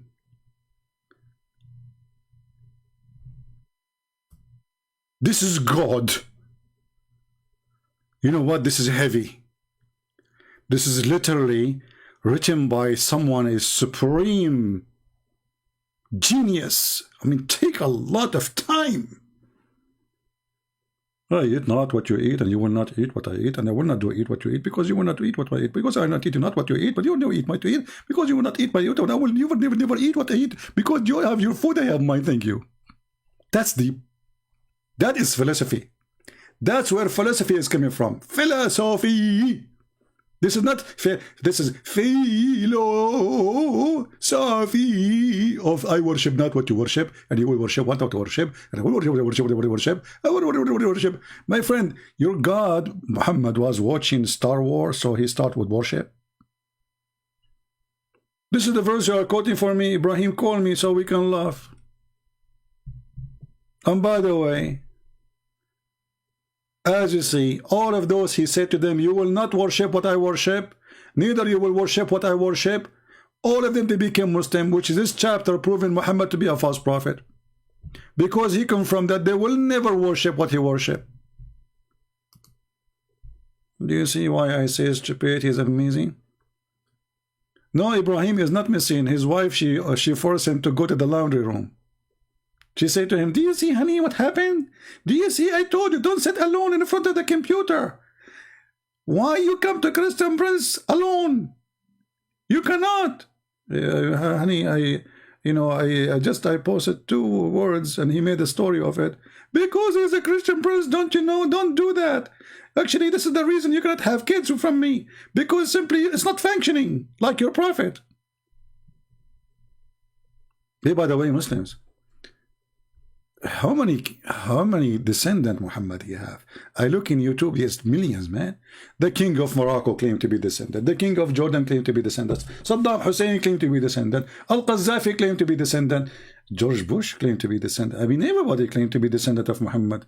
But Muhammad, he cannot have sex. Not even in the time of Rex. And we have reference. Why you say that Muhammad married 6 years old, while Mary, she was 12 years old, a proud Saudi? Are you proud Saudi or proud an idiot? Can you show me the reference that Mary, she was 12 years old? Secondly, Abdul, isn't your Quran say that Mary, she was a virgin? Are you saying your Quran is lying? Because as you see, that Mary, she gave birth as a virgin, so there's no husband. Look like your God. Allah is stupid. He forgot that Mary, she have a husband. But you are smarter than your God. You got the point there. Hey, Saudi, proud Saudi. I want to ask you, are you sure you are not Hindu? I know, it sounds like you are trying to make me say things to expose your prophet. You sound fishy for me.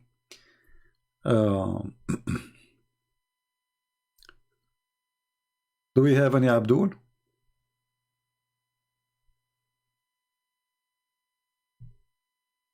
We have Ahmed here. Look how genius Ahmed is. Look, guys, the Muslims here in the chat, they are the one who can get you busted. Look at this. This is a thinker. Not thinker, the one you use for fishing. Thinker. You know, he think. When Muhammad and he think, there's something horrible will happen. So you think all your sins are justified because Jesus died? How stupid. Abdul, we don't believe in that. Who is the donkey he said that to you? It is you Muslims who believe if you touch the black stone, your sin is justified. It's you who believe in that. Let us go to the black stone touching. Hey, Abdul, Ahmed, when the last time you touched the black stone? Be honest with me. And where you touch her, huh? Ahmed, where you touch the black stone? Because the black stone, as I know, it looked like a vagina. And I challenge you to call me to explain to me why it looked like a vagina. Hey, it's just a question. Explain. And now, if we go in the hadith, we will find your prophet saying, if you touch her, don't take me wrong, I'm talking about the black stone, it erases your sin. That's deep. It justifies your sin. Brother, who is the one believing justifying sin? If you touch the black stone, it justifies your sin. That's so deep.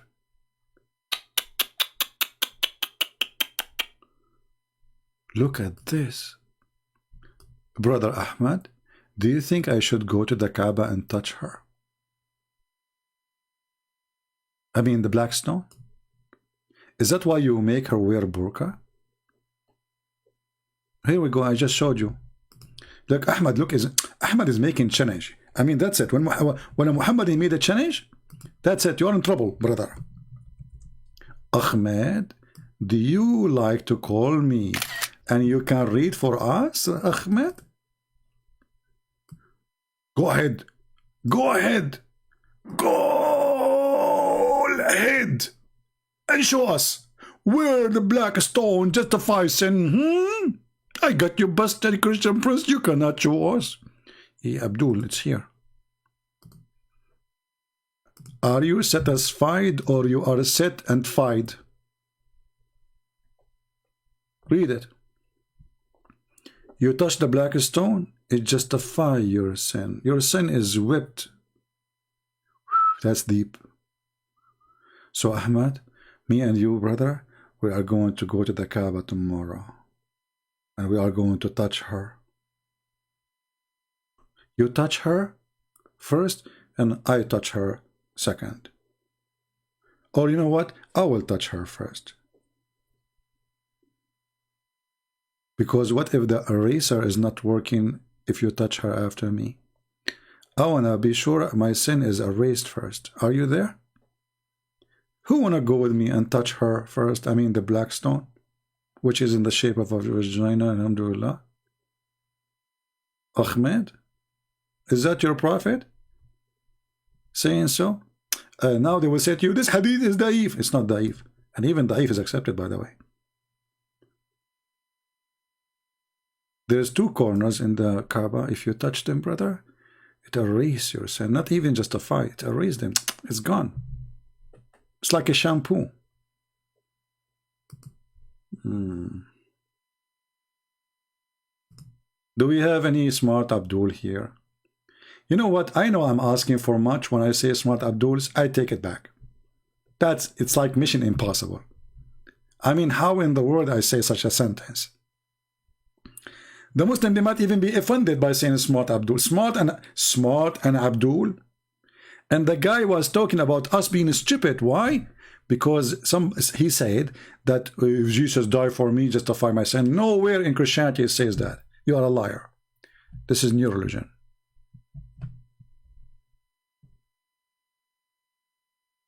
And you know what? Sooner or later I will touch her. Just wait. I will convert to Islam just for 2 weeks to go and touch her and come back. And then I open my chat and I say I'm a Christian again. What do you think? I make a video of Christian prince going to the Kaaba and he is touching her. And she's wearing a skirt, black skirt. I will put my hand under the Kaaba skirt. That's deep. Hey, by the way, Muslims, why the Kaaba is wearing a skirt? What is the reason? Who is behind this skirt thing? Is it true that the first one who made the Kaaba wear a skirt was a pagan? And you Muslims are doing what the pagan does? A house of God wearing a skirt? If there's anything under the skirt, I'm just curious. Or only skirt. I mean, what house of worship wearing burqa? Why is that? I'm just wondering.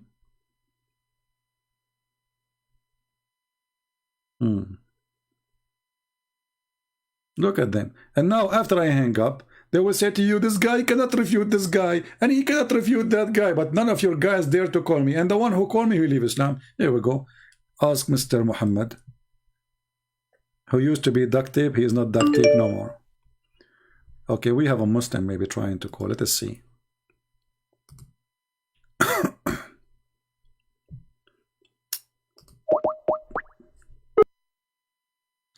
We will mute the speakers until he answer. So we will not bother you with the sound. Answer, Abdul, answer. Hello? Here we go. He's playing the music for me. Rashid Muhammad playing Arabic music. That's deep. That's really deep. Mean, you killed the show, brother. Are you going to dance for us too? I heard that your prophet used to do break a dance, and I heard that he is so pretty. It's very pretty. Extremely pretty. All my life I wanted to have a pretty prophet. Man. It's a dream to have finally a prophet who is so pretty. And by the way, the pretty prophet, when he wanted to join the beauty queen competition, he decided to take a shower. I love how the prophet of Allah, he take a shower. I literally just love it. Look at this. Look at this. The prophet performing wudu, which means washing himself, his body, in a well full of dead dogs and women blood from period and their rags and garbage thrown in it. Even the hadith says stinky stuff. The well is stinky. So Muhammad now he jumped in the shower and he is so happy. He grabbed the shampoo. Oh, this is dead meat of a dog. Oh, this is the tail. Ah, this is the testicle of the dog. Oh, this is his penis. Which mean, okay. And now Muhammad is washing his head. La ilaha illallah is talking about jerking off. MashaAllah. You are really a very, very, very, very, very good Muslim. Look at this. Let me show you. You see, here we go, guys. This is a Muslim. La ilaha illallah. Why you don't call me and tell us about jerking off in the house of your prophet, and the wife of your prophet was teaching the guy how to scratch the sperm from his pant? And if I am lying, everybody will laugh at me. Is that fair, guys? Is it true that there is a guy in the house of your prophet was jerking off literally, and then he have a sperm in his pant, and the wife of the prophet was teaching him how to scrub it using his nails. She said, this is how I do it with the prophet.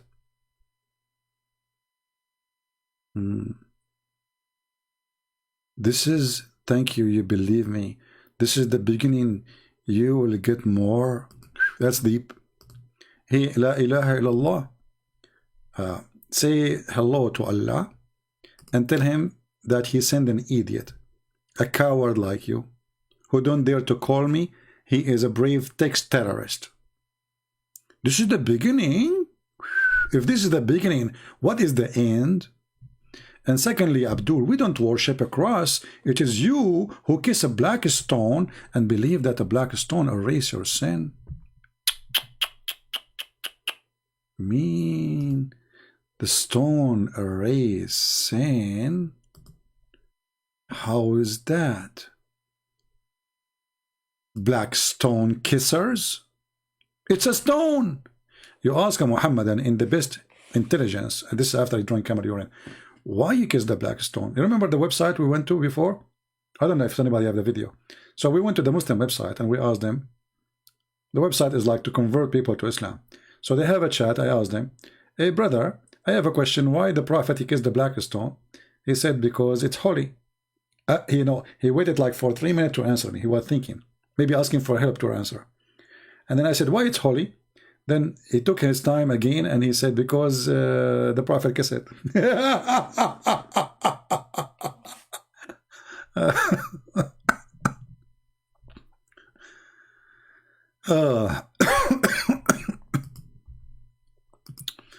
Why the black stone is holy, Muslims?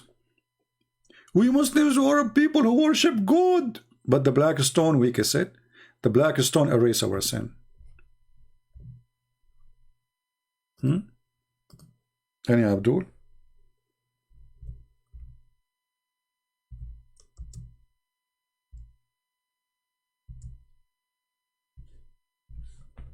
Any Muhammadan?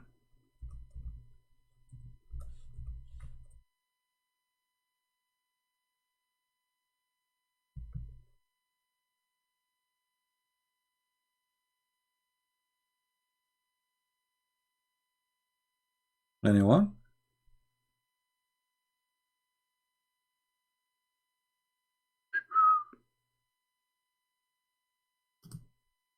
How brave Muhammadan are.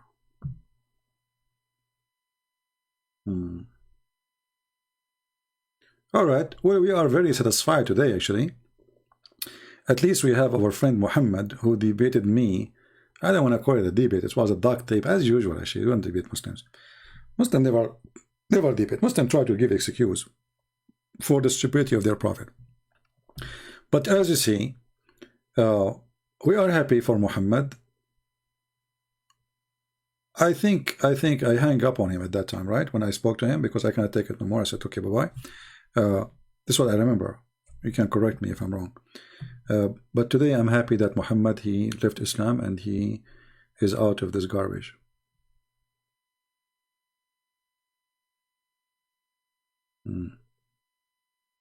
Any Muhammadan would like to call us? You know, when the Muslims, they say 1.5 billion. By the way, now they are saying 1.6. 2 weeks from now, they will say 2 billion. Just wait. But those numbers are very funny, because if there's 1.5 billion, why Islamic countries are not following Islam? You see, Islamic countries, they claim that they are following Islamic law, but nobody follows Islamic law. The president of Algeria, he go to the mosque. He say Prophet Muhammad is amazing. The king of Morocco, the king of Jordan, all of them. The president of Egypt, you name it. The president, prime minister of Pakistan, the president of Pakistan. You name it. But nobody want to follow Islam. Music is haram. Everybody listen to music. Movies is haram. Everybody watch movies, and not only movies, they watch special movies. You know what I'm talking about. Nobody want to follow Islam, because Islam, Islam, if it's not, Islam is not just a religion you believe. Islam is a government. So when the Muslims refuse to have an Islamic government, that means they are refusing to have Islam. As simple as that. So they have, right now we have zero Islamic state. The only Islamic state was exists is the state of ISIS. This is what it's called, Islamic State. And the Muslims themselves, they fought it because everybody hates Islam.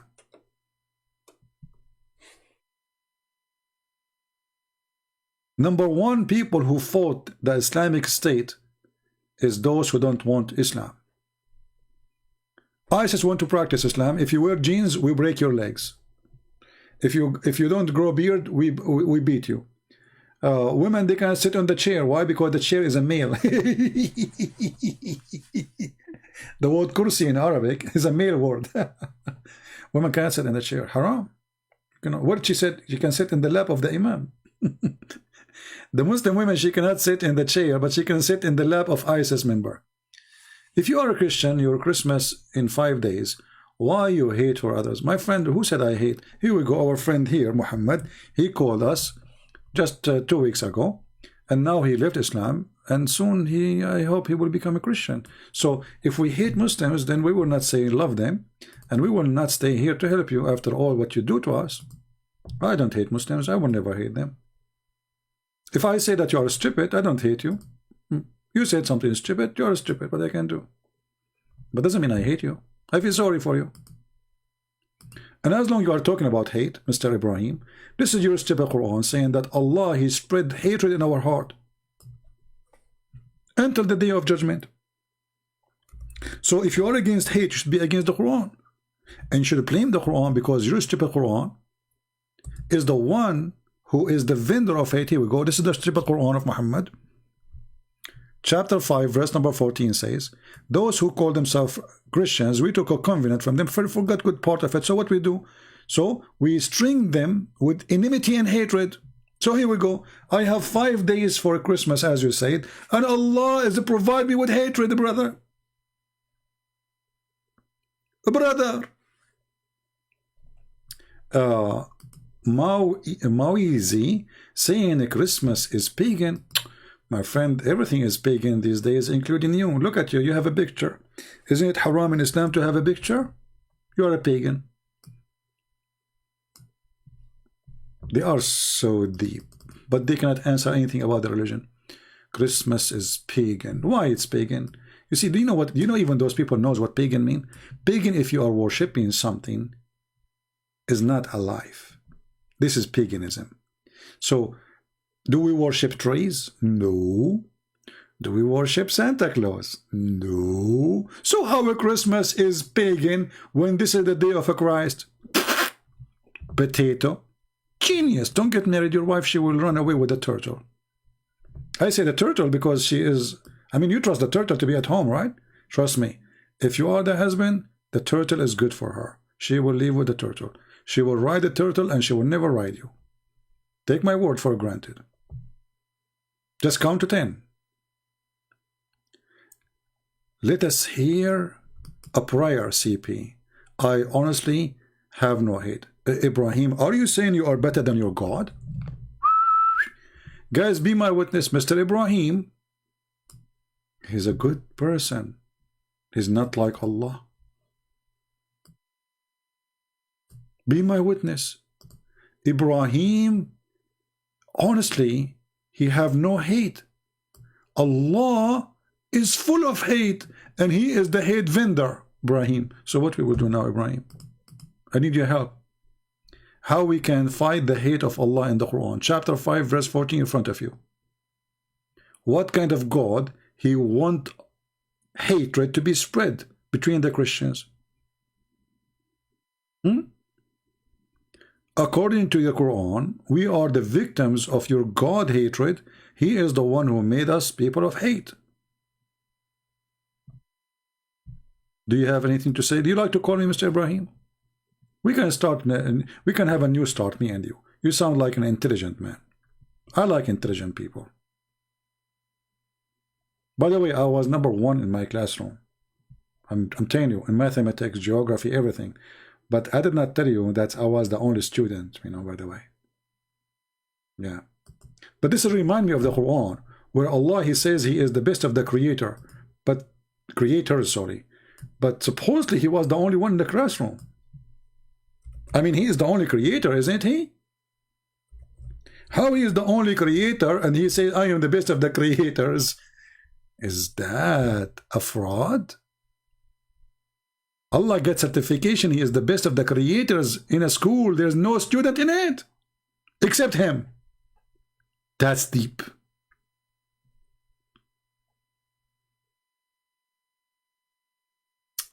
Christmas is announced by the father of the church, not in the Bible. That's not true. Isn't it the Bible says that stars fell from heaven? Kings came to Jesus. So Christmas celebrated in that day, my friend. Don't make things up. It's in the Bible. Sky celebrated Jesus' birth. So who in the world want to say that Christmas is not in the Bible? Watch your mouth before you say things, my friend. Many Christians, they say things they don't know what they are saying. They don't think.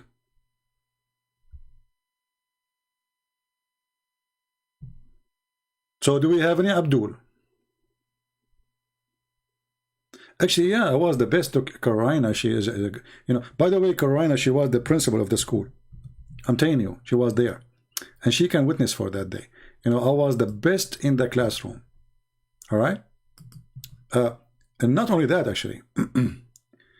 I don't talk about myself. You see, the Muslim, they talk about Muhammad, how handsome he is, I've been offered a job like me and Prophet Muhammad in the same day. In the same day.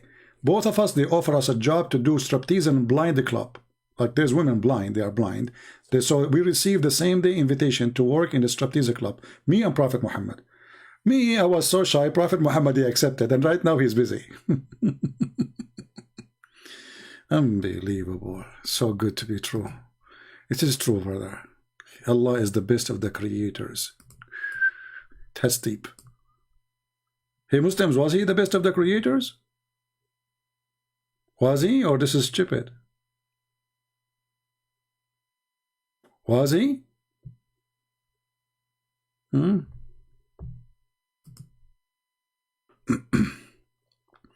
Mauzi, the day of the birth of the Christmas is not in the Bible. We don't care really for the day of the birth, because let me tell you something.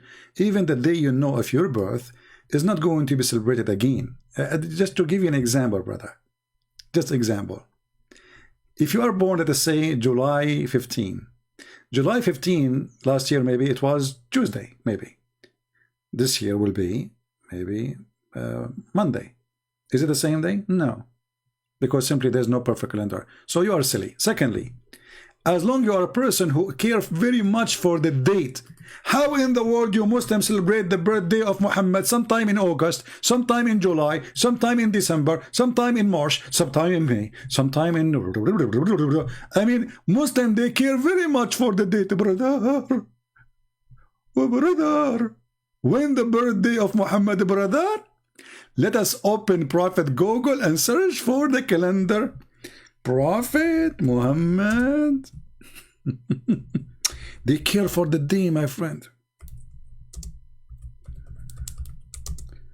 They care very much.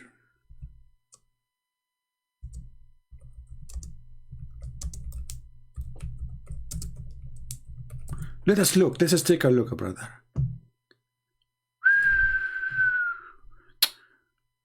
How come it's not the day, brother? The day is not mentioned, brother. Okay. Let us see the Muslim calendar. Hold on.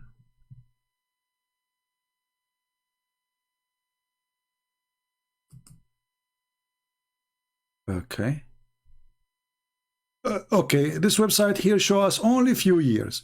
Guys, the birthday of Muhammad, according to the Muslim website, is the following.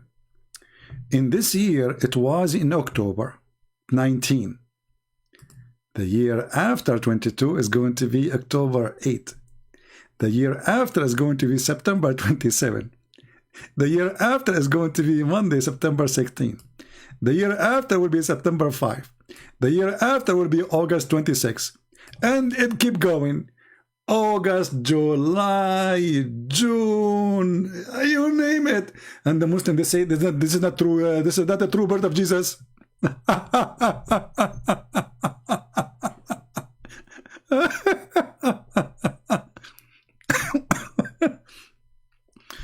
Do you see why they don't dare to debate me?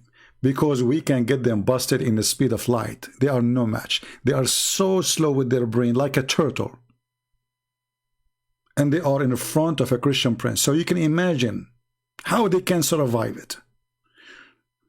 Christmas Day is not the exact Christmas of Jesus. Like supposedly you are celebrating the birthday of your prophet once in July, once in December, once in January, once in February. Brother, when the birthday of prophet, like 10 years from now? That's deep. Hey prophet, last time we celebrate your birthday, it was so cold in December, and today it's July. How you move your birthday 6 months in a, you know? Because I'm Prophet Muhammad, I'm very flexible. Unbelievable. I love the Chinese when they said he lived as a donkey, never come back as a horse. I mean, it was a statement for truth. You can't make a donkey a horse. That's impossible. Right?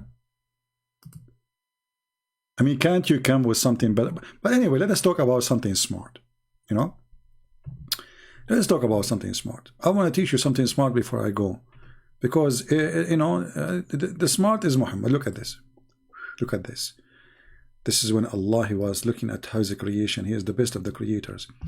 We made the nutfa, the sperm, the semen, into a dead blood. Brother, Allah, first he made the semen. This is semen. This is semen.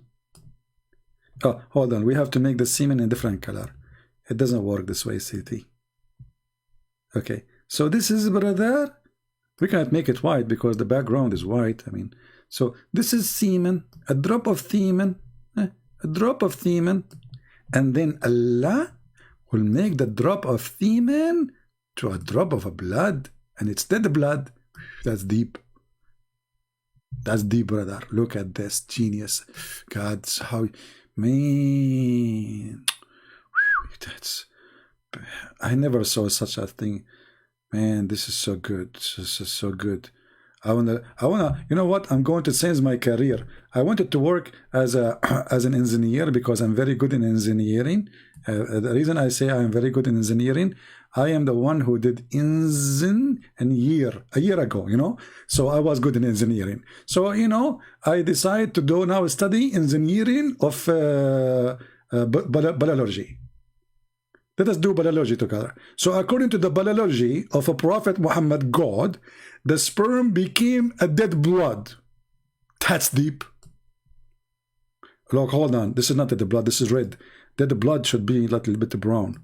Okay, now we will make it dead blood. Hold on. We will fix it. What the heck is that? Hold on. Dead blood, dead blood. Yeah. Okay, now dead blood. Yeah. So Allah, he will make the semen into dead blood. You know what? I know it. All of us, we used to be dead blood one day. Just face it. I mean, this one doesn't look like a dead blood, look like a poop. But anyway, just you get the point, right? You know, I mean, sometimes my skills is not with me. Excuse me, excuse me. Do we have any Muslim can tell us how in the world the biology of your God work? This is God talking, and then the brother, the dead blood become a clot. That's deep. Look at the transformation. This is God book. This is God book, brother. This is knowledge, brother. It's like light. It's like light. Who can deny this knowledge?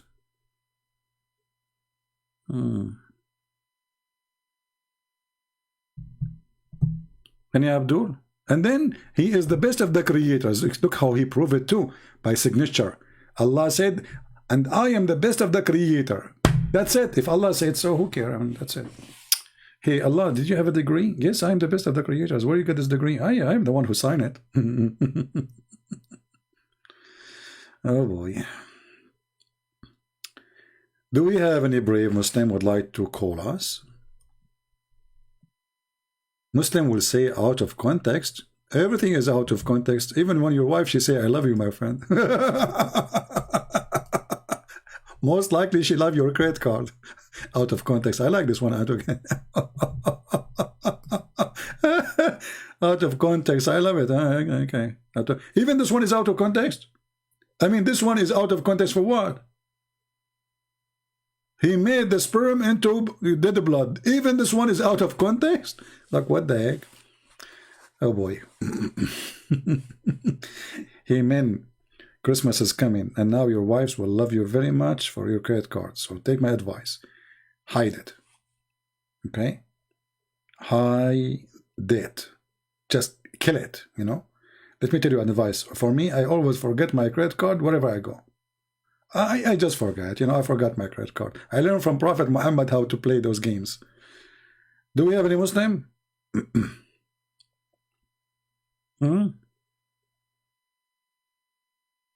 Hey guys, what are you buying for your wives for the holiday? I will tell you, something will make your wife never ask you for a gift again in the Christmas. Print that page, here this verse, and put it in the front of her face. Like, put it in a box. Like, you know, like you frame it, you know. Let me explain to you, because most of you are naive in framing. You know, here we, you know, we are Middle Eastern. We do a lot of framing, brother. We are the best framers ever. Okay, so brother, you take this. Hey, what is this? Hey, not fill. We don't want fill. Yeah, we take this, brother, and you frame it. Brother, your wife, and you say to her, this is my Christmas gift. I promised Allah to give you this gift for the rest of my life. Trust me, she will never ask you for a gift again. Take my advice for granted. Look at this. Don't forget to frame it, okay? And try to frame it more than once. Like, don't be cheap with the ink, because it's one-time deal. You know, frame it. Like, look at this, and bring it to her. Says, look how beautiful this is. Look how it is. You know, and then every Christmas you give her this verse. I'm afraid if you listen to my advice, you will get divorced, by the way. Disclaimer. Oh, hold on. Did I say disclaimer? Do you know that Allah, He made a disclaimer in the Quran? Look at this. Look, let me show you. And as long as we're talking about divorce, why I remember disclaimer now. Allah, He sent two angels. One, his name is Harut, and the other one, his name is Marut. What? Yes, brother, yes. Harut wa Marut wa ma adraka ma Harut. And those two angels, they open a school for Harry Potter. However, brother, this school is to teach magic. But guess what? Before they teach you magic, you have to sign a disclaimer. Yes, brother. And they will teach you how to make a wife and husband fight. Then after you sign the disclaimer, they will teach you.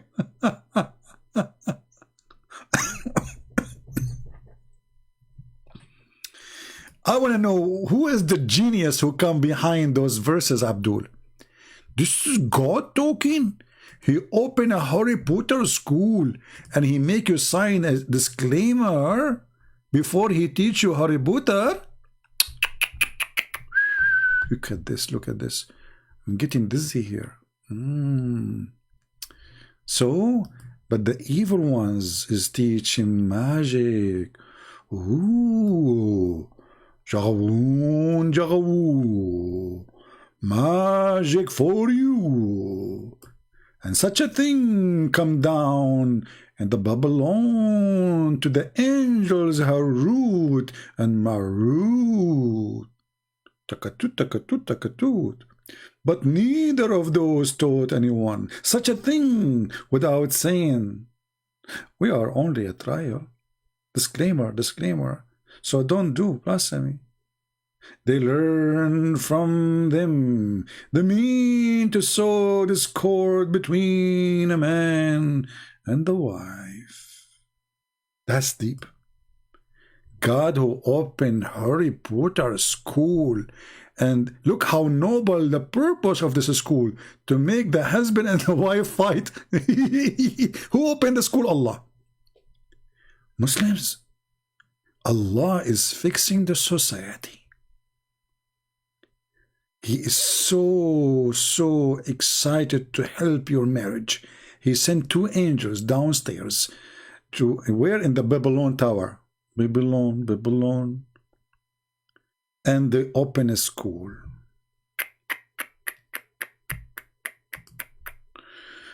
Can you show us, please, the verse where it says a man are able to be bridesmaid? There's no verse. This is a hadith.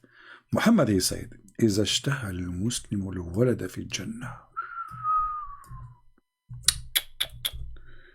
This is deep. If Abdul, he wished to have a baby in heaven, he will carry it and he will deliver it in within an hour.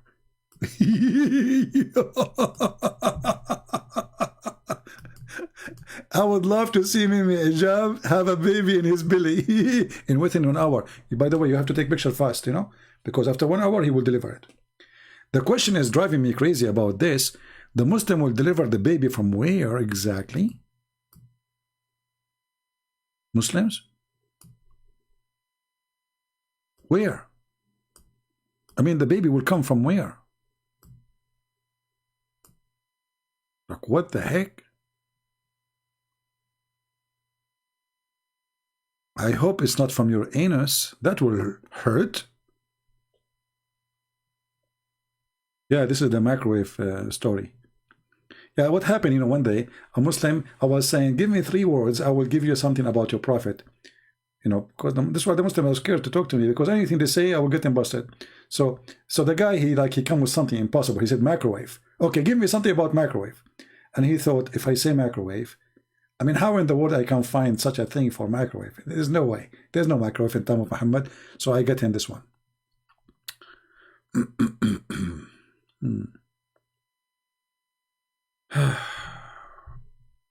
Do we have any Abdul?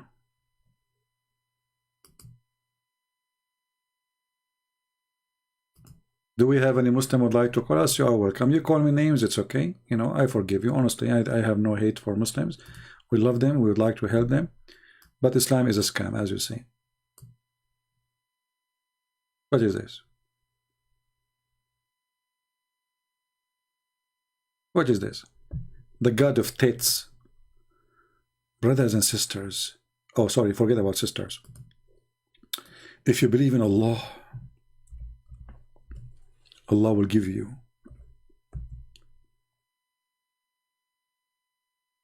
big tits to play with them. That must be from God. That only God words. You know, there is no way a human being can say such a thing. This must be godly teaching. And you know, for me personally, I'm scared of those tits, man. I mean, what if this woman, she hit you with one of them? Did you watch this comedy movie, the women that Al-Qadhafi, when the woman, she broke like a board with her tits? She's the bodyguard of Al-Qadhafi. Did you see the movie? What's called? The Dictator movie, The Dictator. The bodyguard of Al-Qadhafi, she had big tits. She held her tit and she hit the board and she broke it.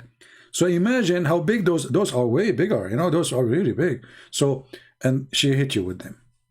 I mean, that's it, bye-bye.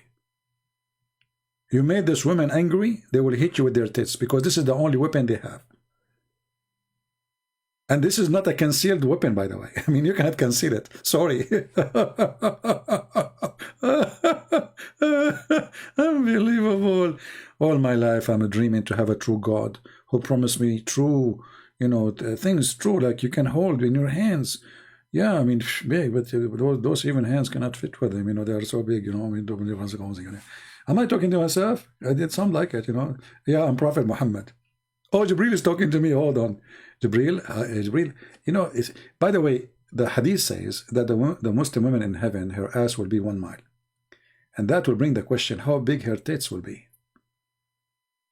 And the Muslim, they will say, what kind of language you are talking about? Just your prophet said, here we go. This is my language, this is your prophet language. What kind of God he promised me boobs? What kind of a prophet he says your wife in heaven will be 1 mile, her ass? And by the way, why 1 mile? Why? What about 1.5 miles? Or 1 mile and something, you know? I mean, all of them, they have exactly the same size. All of them, they will have 1 mile. How boring. All of them.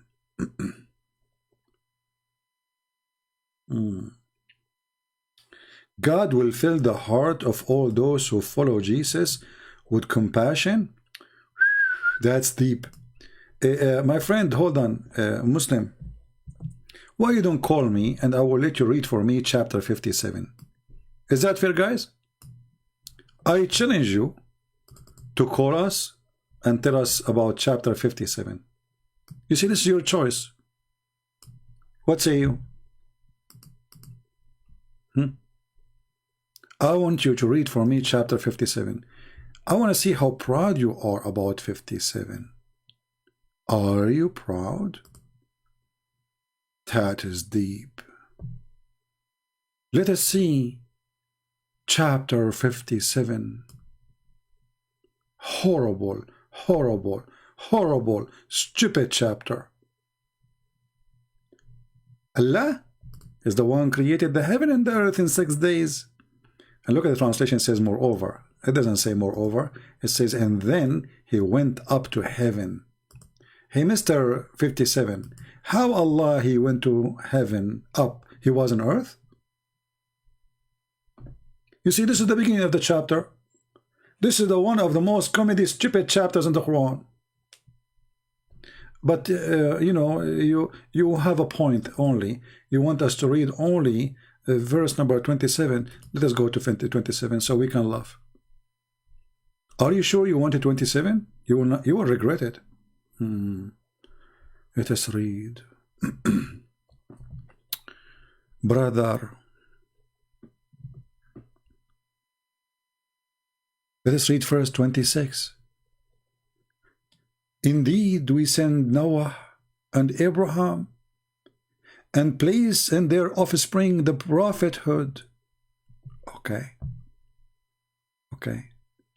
And then, after them, we send our messengers and we send Isa. Hey, Abdul, who is Isa?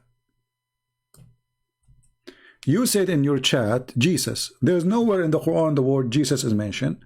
Not the Hebrew name, not the Arabic name. We do not know who is Isa. Who is Isa?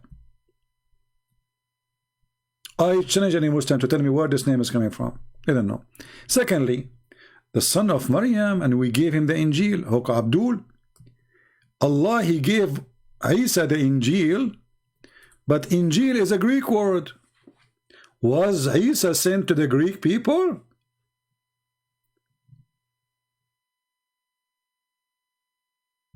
Any Abdul? Was Isa sent to the Greek people?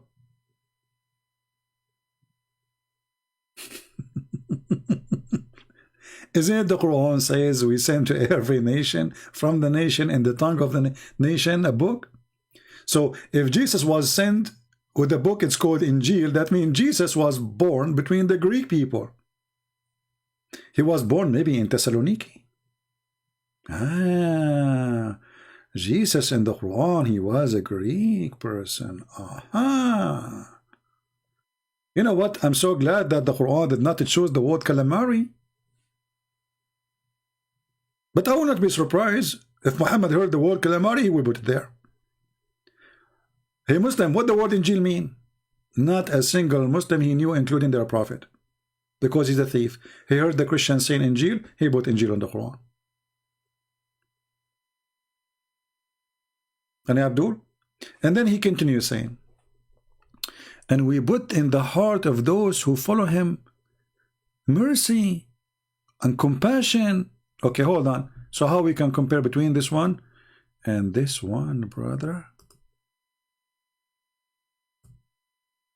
Allah, he put compassion in the heart of those who follow Jesus? What is this then? Injil is a Greek word, is not an Aramaic. Yes, is a Greek. It take you 2 seconds, search it in Google, you will find the answer. Injil is a Greek? Really?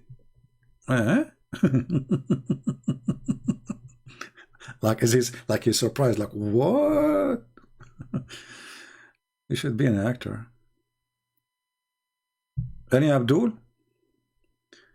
My friend, the one who put mercy in our heart is Jesus, is not your filthy God. Because if your God have a mercy, he put it in the Christian, he should put it in the Muslims. Not killing, chopping heads, chopping hands, riding your neighbors, suicide bombing. So if Allah is the one who put mercy in our heart, then how come he did not put mercy in your heart?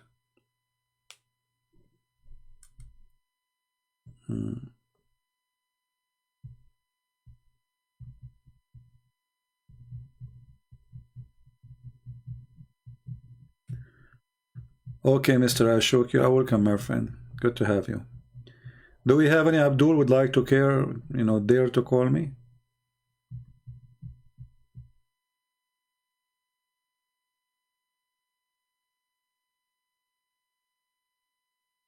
But it doesn't say who follow Jesus. Yeah, but this is true. The Quran is describing those who follow Jesus' heart. It's not Allah who put it in our heart. Those who follow Jesus are merciful. They are loving people. Isn't it Jesus says, love your enemy? If Jesus is the one who said, love your enemy, why we cannot find in the Quran anything except revenge? In the Quran, you cannot even love your own parents if they are not Muslims. So the thief Muhammad, he took the compassion we have, the mercy we have, claiming that Allah is the one who gave it to us. If Allah is the one who gave it to us, then he should give it to you. Was Muhammad merciful when he crucified people, cut their hands, when he put nails in their eyes? Let us say, for the sake of argument, a person, he commit a crime, why you put nails in his eyes? Why you do that? Why you torture?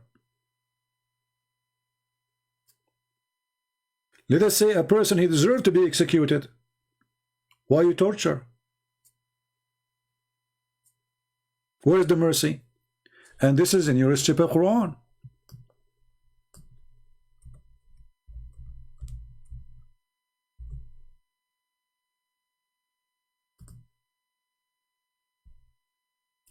Where is the mercy, God?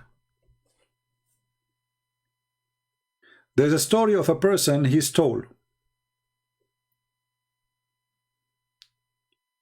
He stole an egg or something like that. Muhammad, he told them, execute him right away. They said, Prophet, he just stole, he did not kill. The punishment of stealing is cut his hand or his foot.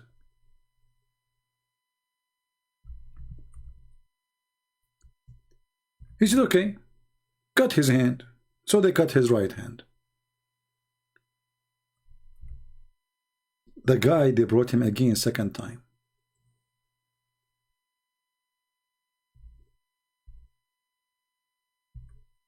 They said, Prophet, he stole again.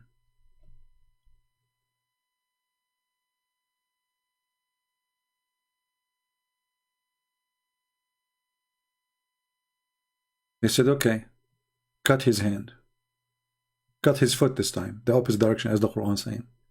So now they cut his right hand and his left foot. The guy he stole for the third time. Don't ask how. This is what they say. They brought him again. So now they cut his left hand. So now he have 2 hands is gone and 1 foot is gone. He stole for the 4th time. Muslims, how somebody have no hands, he can steal?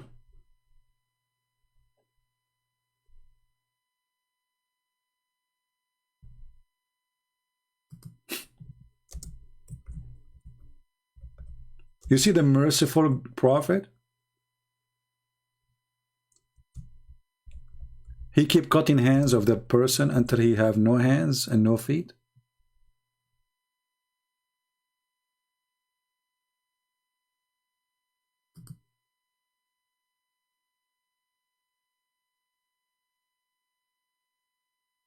And the story does not make sense for a second, because the person, he don't have hands anymore. How he can steal?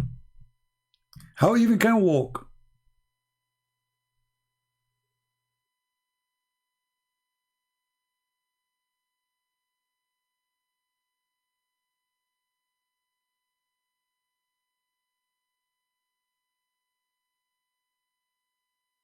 When we say Islam is just a stupid religion, we mean it.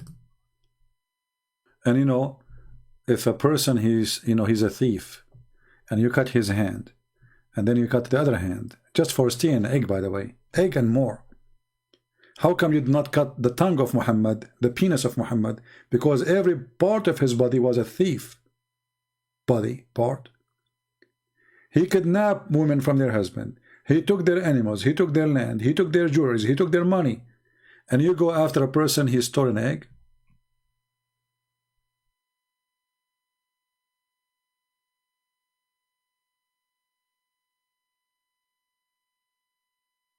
Where is hate in the Quran? Show me. What this guy talking about? So we just showed you, my friend Ibrahim. You were drunk or what? I showed you many times. Here we go. Where is hate in the Quran? Show me. Where is hate in the Quran? Show me. Show me. This guy here for the last hour, and until now I did not show him. Show me, show me. Can you show me? Where the hate in the Quran? Show me.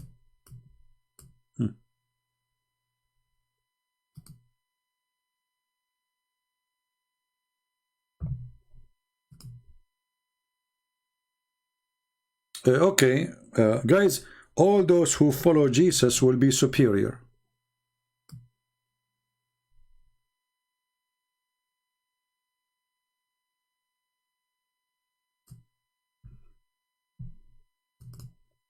Did you see a Muslim what your friend he said?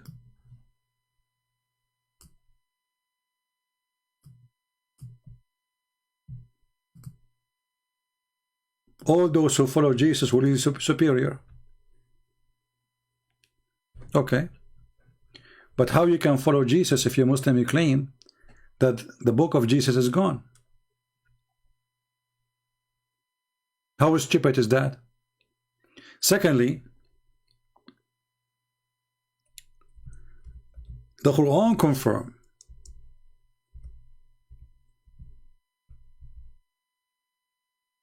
that those who follow Jesus, they will be victorious until the day of judgment. That means Islam does not exist.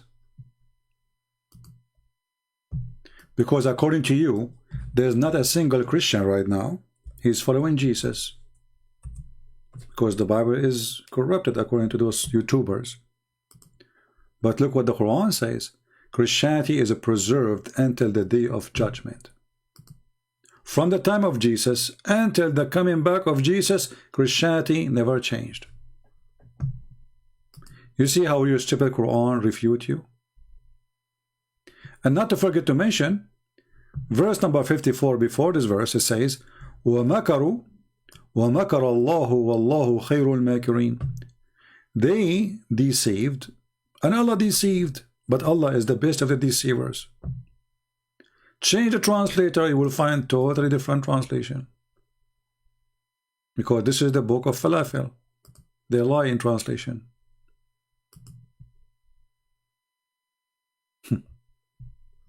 So you see, the one who followed Jesus from the time of Jesus to the end of the time, they will be victorious. So how Christianity will be corrupted? Do you guys what this verse is saying? You see? This verse saying clearly that the Christianity cannot be changed and it is preserved from the time of Jesus until the day of judgment, because how those who follow Jesus from now until the time of judgment, they will be victorious. That means those Christians, there's a Christians in every time who follow only Jesus, not Muhammad.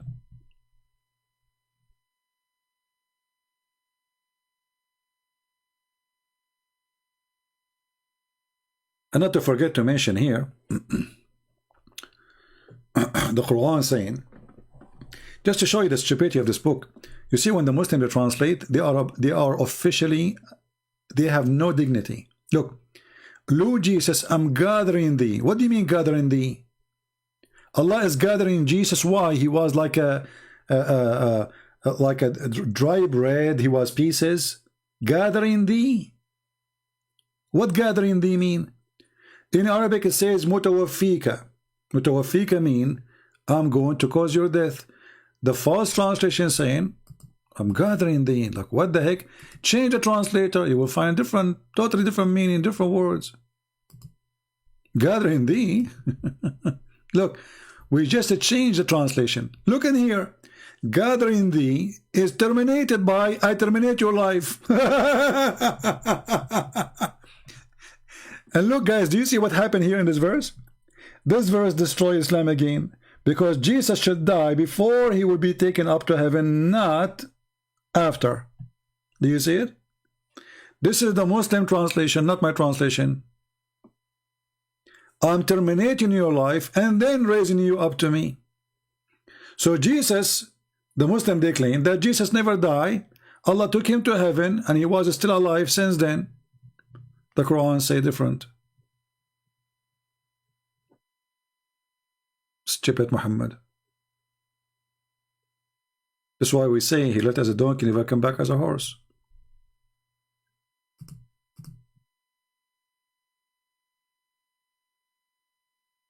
Any Abdul?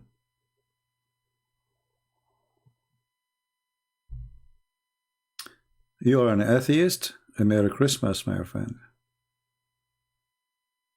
I'm always very friendly to atheists. By the way, once I debated an atheist, I lost a debate. I don't know if I told you that. You know, he tricked me actually. He said to me, Christian Prince, we're debating about that the origin of a human being is a monkey, you know.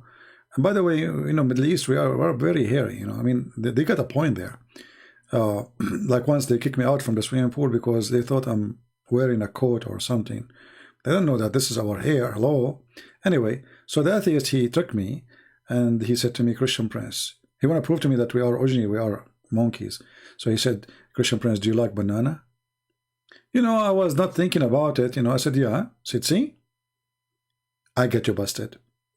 Now we prove that the origin of a human being is a monkey. So I like atheists, or to be honest with you. Welcome, my atheist friend. Merry Christmas. But don't ask me the same question about banana, please. It brings a bad memory about this atheist who won the debate by asking me, do you like banana? I will never say again live on air, I like banana. Yeah, the USA passed Islamic blasphemy law bill, not blasphemy bill, it's Islamophobia bill. Islamophobia. Islamophobia, but international. I don't know what does that mean. Stupid Democrat. This is why, if you are a Christian, you should not ever vote for Democrat. This is a party from hell. Literally. No matter what they do, whatever they touch, they turn into dust. Any of you doing shopping for food these days? Look what Joe Biden, he did to us. So nice. Amazing president. Not like Trump. The price of gas is twice more. the price of food is 6 times more. You know, the inflation is 21%. Imagine if you have $100,000 in the bank, you lost $21,000.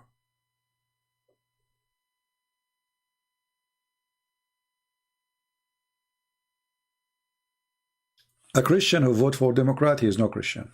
I say that to you loud and clear. Because you are voting for a party which is killing babies. Voting for party is Antichrist with no question.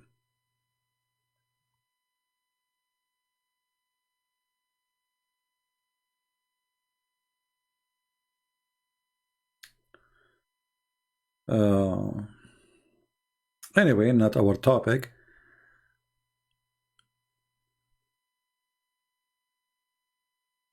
Yeah, you can't be Christian and you vote for Democrat. You know, if you claim to be a Christian and you vote Democrat, you are lying to yourself. How you vote for people who vote for the abortion? I mean, everything they stand for is against Christianity. Everything. They support Islam. They support Muhammad. They just made a law to encounter Islamophobia international. They want to protect Islam. This is the Democrat. International. What does that mean?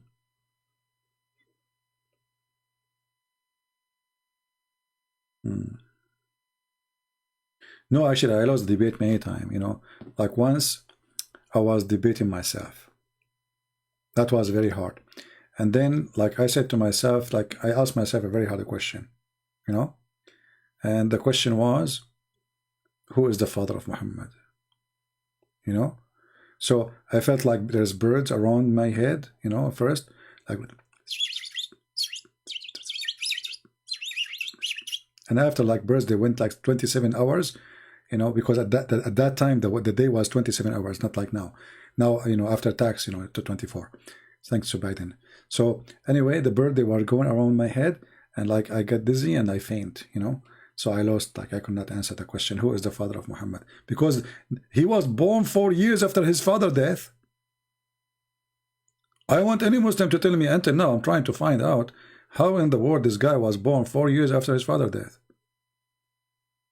That's a miracle. You know, that's why the Muslims, if you go to their website, they will say, it will say to you that a woman, she can carry a child for unlimited time. Now, depending on the sect, you know, but they start with 2 years, and then 3 years, 4 years, 5 years, 6 years. Look at this. You know, you don't speak Arabic, so I'm going to use Google Translation. This is an official Islamic website. This is not, you know, this is not a joke. This is official. So the question here, how long a woman she can be waiting for her child? Translate to English. How long she can stay like this? How long? Listen to the answer. Assalamu alaikum, alhamdulillah, bismillah, alhamdulillah. Okay, now it says here, the maximum period of pregnancy was 1 year, which is a view of Muhammad ibn Hakam, but this one is no one. 2 years in the Hanafi, those are the sect, Islamic sect. 2 years for the Hanafi. 3 years of Abu Layth ibn Sa'd, but this one is no one, no problem.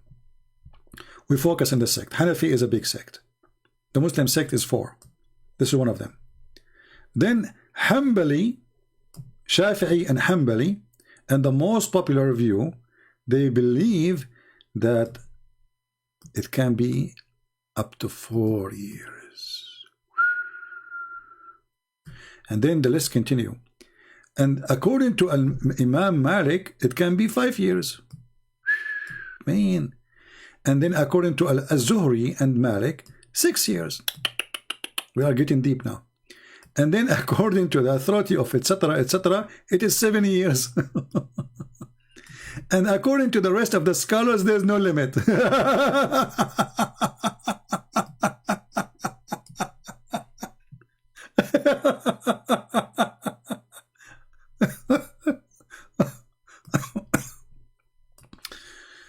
Oh boy, that's deep. Did you see one Muslim making a video about this page saying, you are a liar? It doesn't say that, CP. They don't. This is their religion. And here we go. This is the link. I don't know if it go through. Does it go through? Was I able to post the link?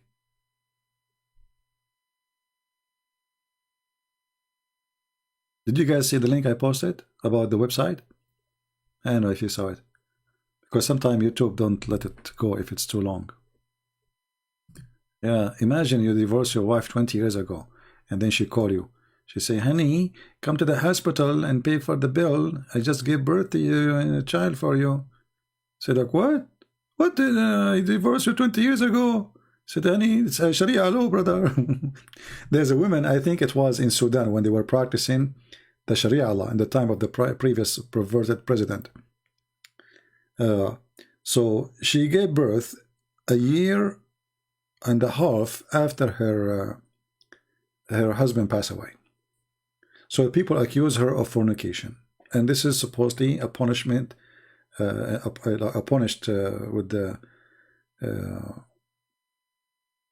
death punishment, or at least because now she is not married, to be whipped 100 times.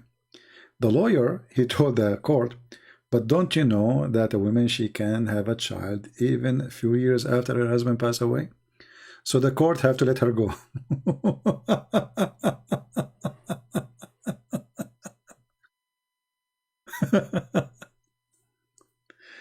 Oh boy. Yeah, you know what? Maybe the women they hide the sperm there.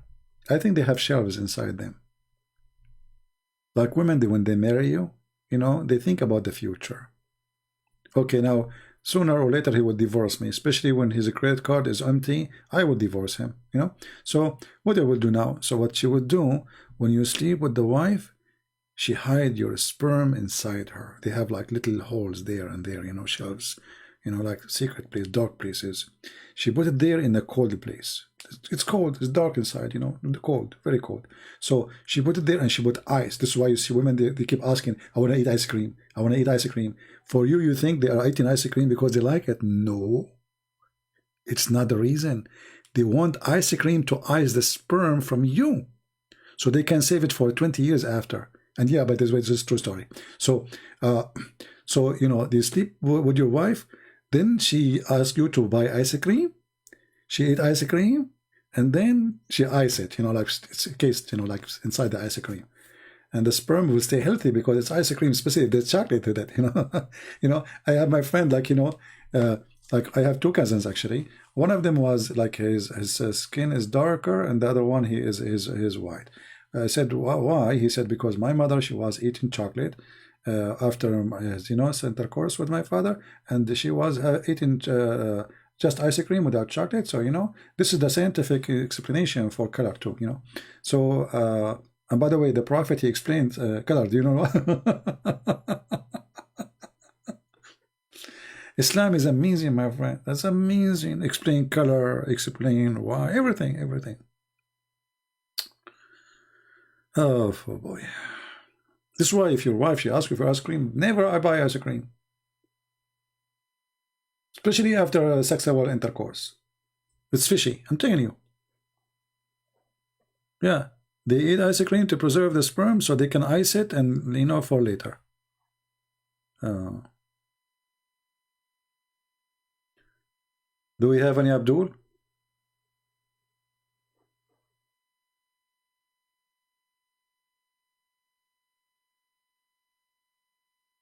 I'm not giving them the idea. They have it already. Don't you see their website says there is no limit? What idea? You know? What idea? Actually, if you read their books, you will die laughing at the stupidity.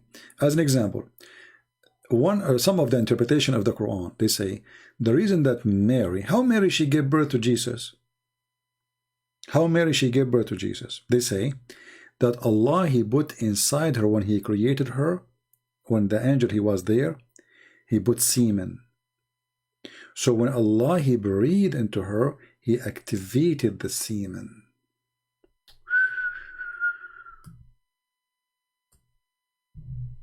That's deep. Who can fight that? Nobody.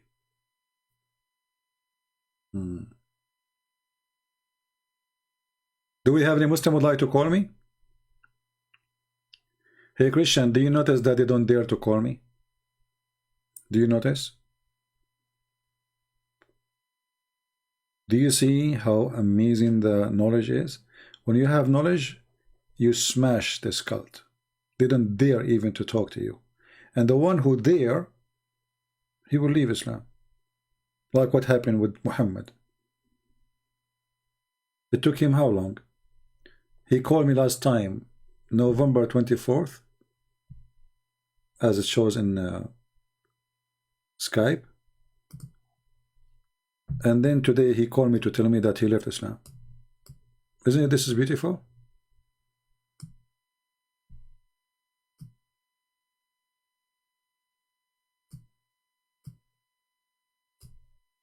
The one who called, he will leave it. And those who claim they can refute me, lie number 1, lie number 2, lie number 7, lie number 1200, yet they don't dare to call me once to tell me one lie. Just one.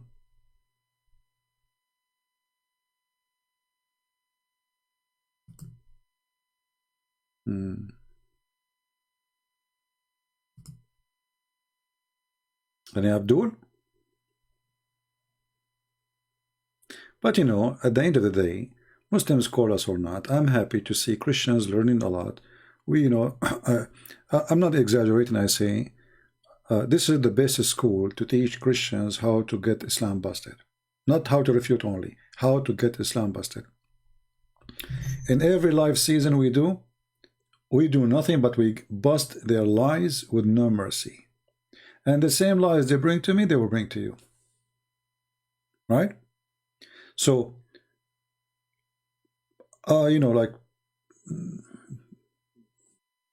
when I started doing what I'm doing, there was very little knowledge about this garbage, which is called Islam. But now, thank God, we were able to spread a lot of, you know, I mean, my books translated almost to every language in the world. You know, we have few languages left, major languages.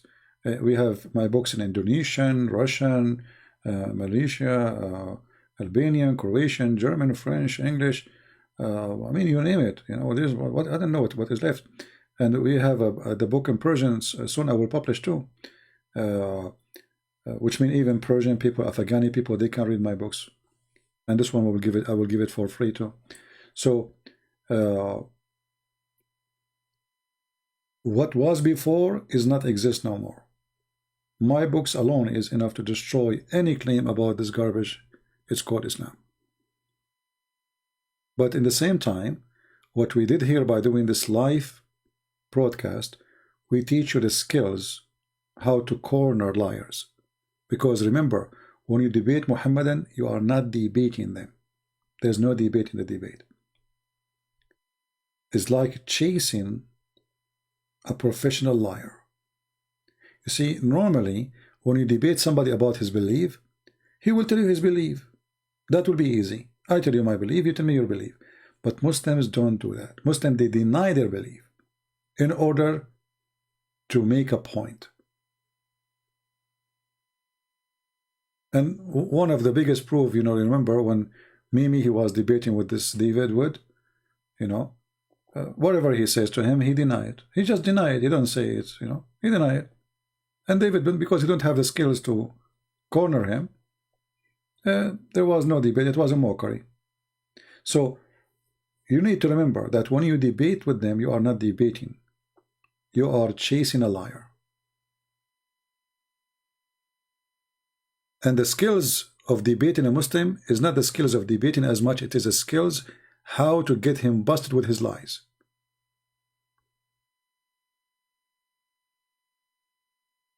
There's no debate. Debate can happen only between two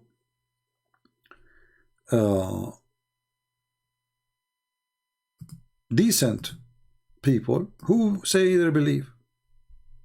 As simple as that. But Muslims, they deny everything in their books.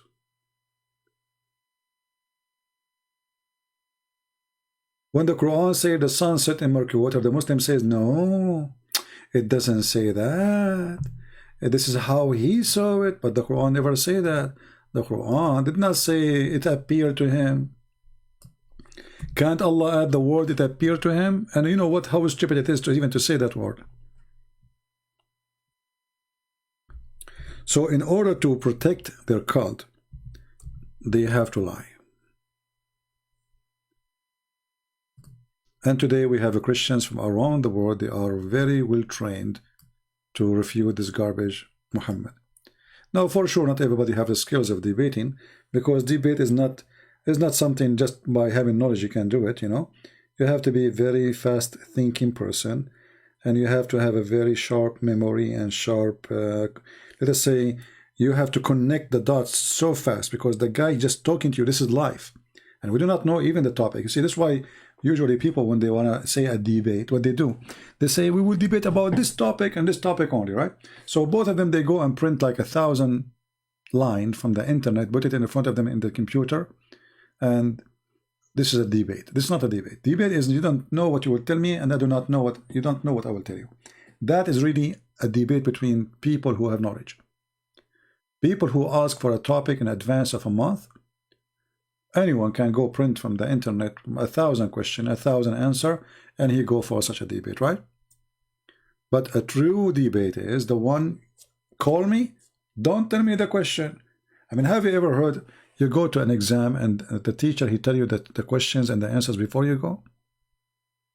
So this is what they do when they say, we are going to choose a topic. A true debate should not have a topic. The topic is Islam. That's it. It's not jihad, it's not, it's a topic is Islam. You don't know what you will say to me, I do not know what you will say to me. Right?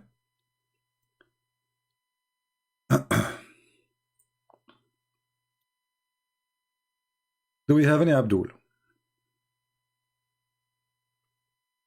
And never accept to have moderator between you and the Muslim. Because why you need a moderator? Moderator is just a joke. Moderator, his job is not needed. Why? Because if a Muslim, he cannot debate me without moderator, it means he needs protection. From what? Talk, I talk. You know? Scream, shout, no problem. Prove me wrong. What moderator? So this 5 time for you, 5 minute for you, 5 minute is useless too, because nobody like corner the other person with something he said. You sure 20 minutes for this guy, and this guy now he read 20 minutes of printed papers he saved for us from the internet. Now the other guy, he's not even listening to him. He was ready to read the paper he printed the same as the other guy, regardless if he's a Christian or a Muslim. Who is a Muslim he dare to call me right now? Mayday, mayday. Who is a Muslim who dare to call me? Bring it on. I don't know what you will say to me. Anyone?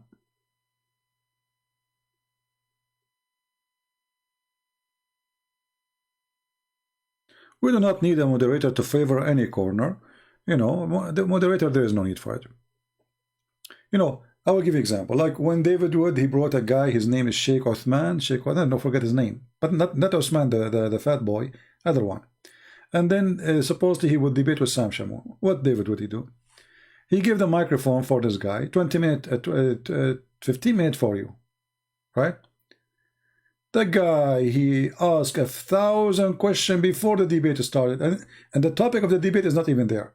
So here you see a weak moderator. He didn't say to him, stop, this is not even in the topic. I mean, why you agree about the topic and then suddenly there's no topic? So they are not fit. They don't know how to debate. They don't know how to make a debate. They don't know how to moderate a debate. And even some of them, they just want to bring a guest just to keep their channel busy. It doesn't matter what happened there. And then 15, 20 minutes for this guy, he make a million accusation for the Bible, and now they give the mic to Sam Shamoun. So now Sam Shamoun, everything was in his head is gone, because now he have to answer all those 20,000 accusations. It doesn't work this way. Just make one claim, give the mic to the other person, let him refute it, get you busted. The Muslim guy was reading an internet article. David Wood is a good moderator, is the worst moderator. He always side with the Muslims. He let the Muslim get away with all the lies he say, and the debate end with no point. David Wood only is good in making short videos. He is horrible in debate.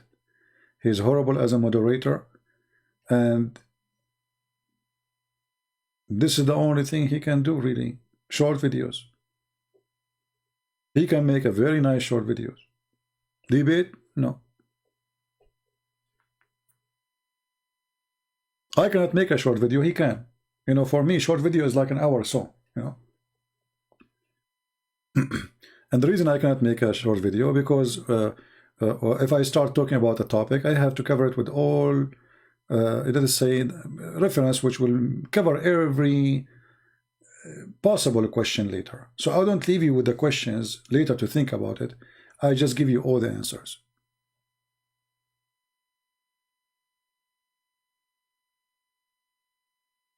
This is why you see them lining up to debate David Wood, but nobody lining up here. Where are they? Where are they, those who want to debate David Wood? How come? When Mimi Hijab, he told them he want to. They said, "Who you want me to debate from those?" And he put my name there. They said, "Christian Prince, he make a lot of Muslim leave Islam." The coward, what he did? He played short video. He hang up on me. He will never dare to debate me. They are so much intimidated, and they knew if a debate, real debate, happen, is going to be really bad. If it was David Wood, they will give him 5 minutes for you, 5 minutes for me, you know, the normal thing. But because it's Christian Prince, we cannot let him talk 5 minutes. We have to make a 30-second maximum. Hang up on him.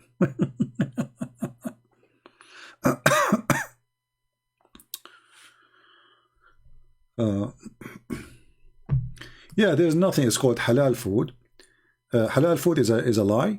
It's not exist, because the food of the Christians and the Jews, even pork is not forbidden. But as long the food of the Christians and the Jews is lawful for Muslims, then the halal food is a lie. You see, even the Quran says, if you are hungry, you can eat even pork.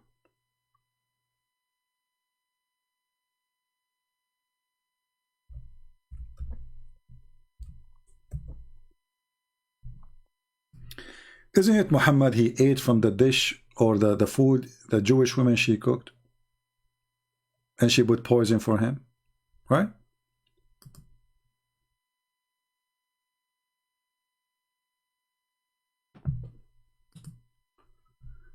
Do we have any Muhammadan? It's not about debate correctly. A Muslim, he cannot debate. Nothing wrong. It's called correctly and not correctly. The Muslim, they have their own logic. You know, when Mimi Hijab was talking to this guy Borat, he said to him, the Quran says, if this book is other than God, you will have a contradiction, right? Then Borat, he said to him, well, I have a phone book, have no contradiction, but it's not made by God, right? So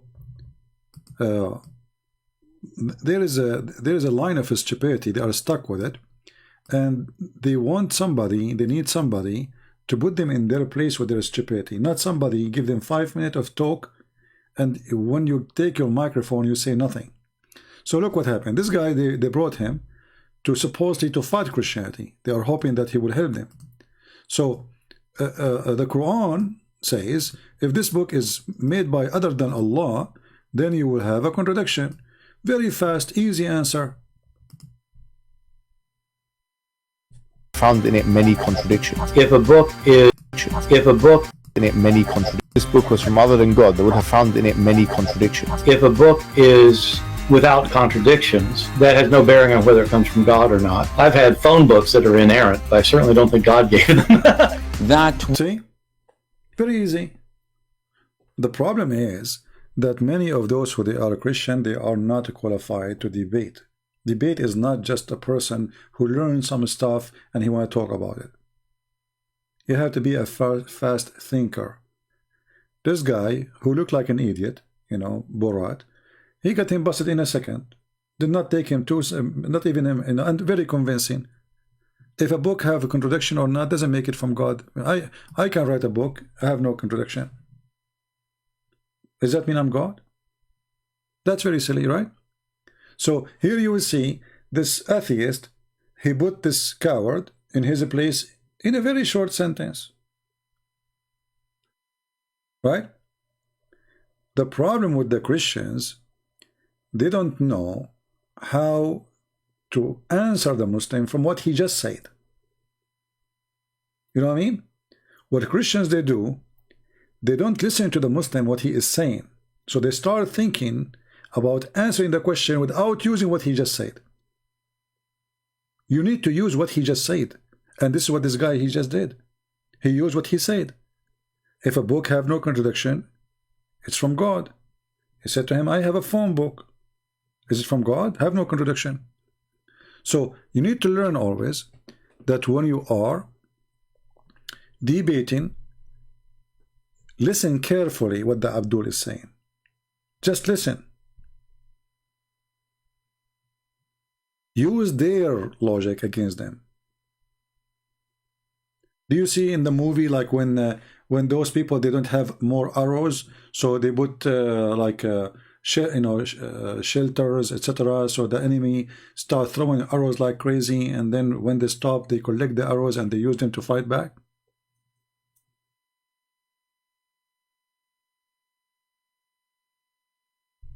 This is what you need to do. Listen to their stupidity, you know, because when they say to you things against Christianity, they are being stupid. Literally. Any accusation against Christianity is the accusation itself can be your best weapon. And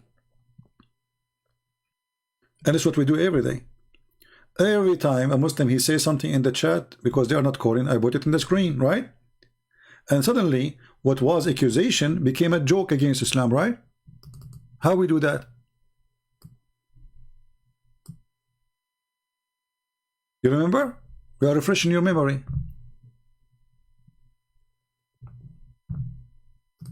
It is their accusation what help us to make Muslims leave Islam. What the Christians they do, they don't listen to the Muslim accusation. And they start finding their own reasoning. It doesn't work. Use their reasoning. When a Muslim he says to me, if Jesus is Son of God, if Jesus is Son of God, then his Father should save him. I'm listening. Listen carefully. He said, if Jesus is the Son of God, then shouldn't his Father, God, save him? So I was sitting and those two Muslim Egyptian, one of them he asked the other guy, told him don't go there because he knew what would happen. He spoke to me before about religion and he knew he's no match. But the other one is younger. He insists. He said no. I said to him, it's okay, let him ask. So he said, if Jesus is the Son of God, shouldn't his Father save him? I said, that's wonderful. So if Jesus is the Son of God, his Father should save him. Well, you know what? That means that Jesus must be Son of God in Islam because his Father saved him. Do you see what I meant when I said use their logic? What was his challenges? If Jesus is Son of God, his Father should save him. I said, wonderful. That means Jesus in Islam must be Son of God. You should see his face. You should see what happened to him. The other guy, he said to him, I told you, don't go there. Here we go. Answer him now. Both of them are Muslims. The other guy, he said to him, okay, go. Answer it. Here we go. So you need to listen carefully what the Abdul is saying. And the Abdul always says stupid things. They never say something smart. Never, never. Because they have a stupid God. But because you are not listening and you are not using the gift of God which He gave you, and you are not sure, some of them, they don't have really true faith. You know, they are not sure of what they are talking about.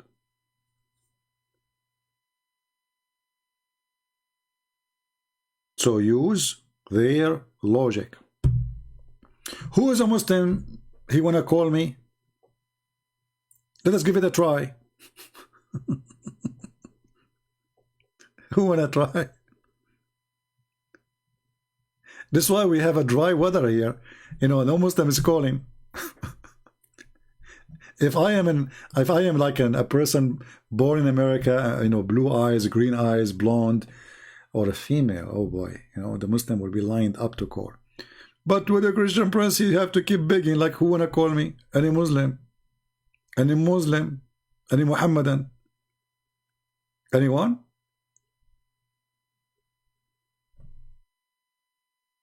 If David would open his Skype, says, who wanna call me? Tens of thousands of Muslims will call him. I assure you.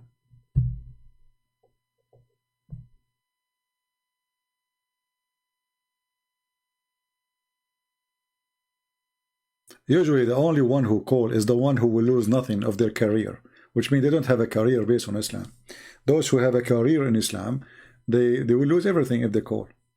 That's why all of them, they say, we are willing to debate him. I'm willing to fly to America if he, the coward, debate me face to face, face to face.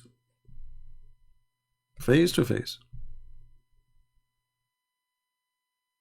You know, this guy, Ultimate 40, is just a, you know, you see, when you are nobody, you can say whatever you want, right? That's why they call those people. But a person who is, he have a career, he will never dare to do so, because he will lose it.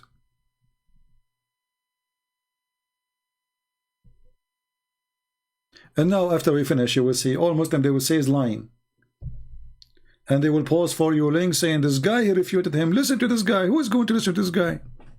But we stay here. Those who will refute me, they don't dare to call. And I will call them in their life. Anyone?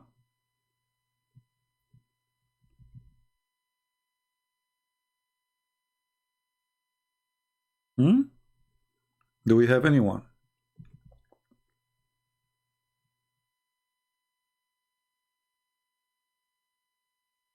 Anyone? Any two? Any half?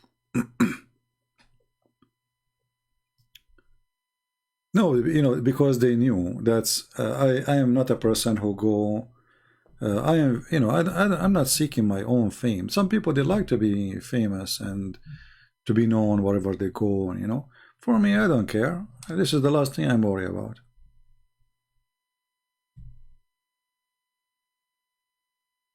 There's people actually, they make rumors about themselves just because they want people to talk about them, you know. Talking about them even make them money. There's a woman, she used to be an actor, and she is now 70 something. So what she did, she posted her pictures in the bathroom naked. Why she did that?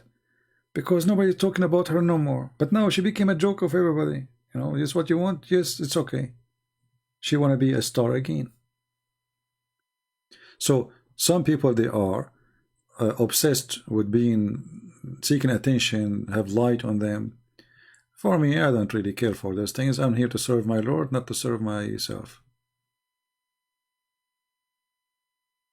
And you know, like if we talk about a donation, I received in the last 48 hours. There's one new person, he donated $5, which is strange. I mean, how in the world this happened? No, actually, hold on. There's not only one. There's other one. I just remember. There's another one. But sometimes you look at the how people, they support you too.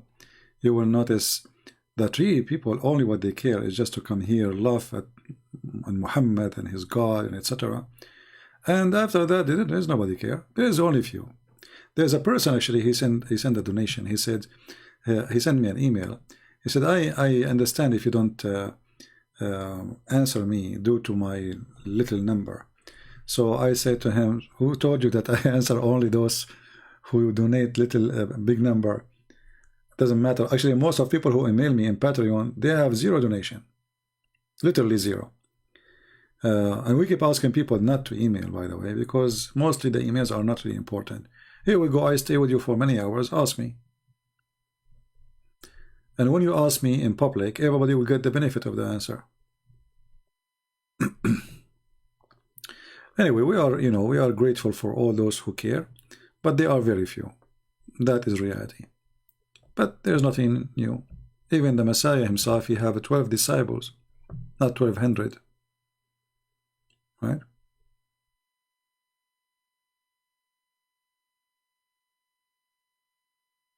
Well, this guy is mentally ill. This ultimate, you know, he don't want to accept the hadith.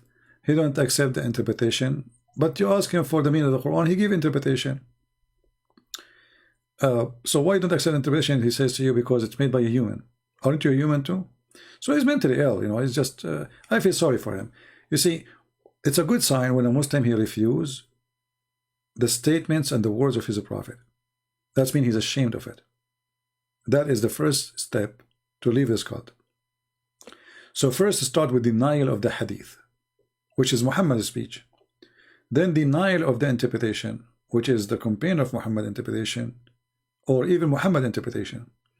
Then you have to come with your own fabrication of understanding the Quran when you don't even speak the language. So if you go in the Quran and you see the Muslim, they say that the sun the sun did not sit in the murky water. The Quran did not say that. The Quran says it appeared to Zulqarnain. But we go and read the Quran, all translation in Arabic is in front of us. Nowhere the word it appeared to be. It says he found it. He found it. And the word found or find is about reporting facts, not about reporting something did not happen. Right? There's a huge difference between he found it and he thought. He found it. It says he found it. So what they do now, they have to add their own words to this verse to fix it. We show them that their prophet explained the verse. Their prophet himself, he said, well, the sun set in murky water. They say we don't accept this hadith.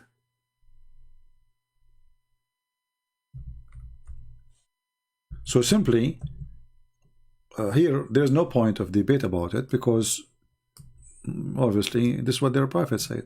I mean, why Muslim they will write this in their books if it's a lie?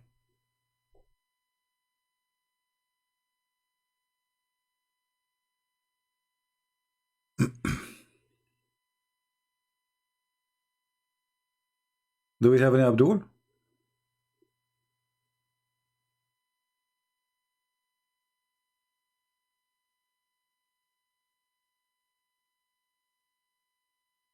Any Muslim?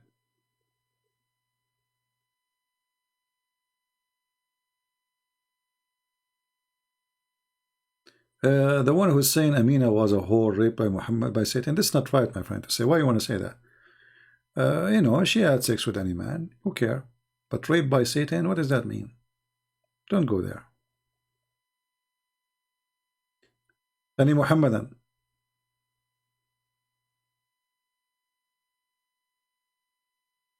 Anyone?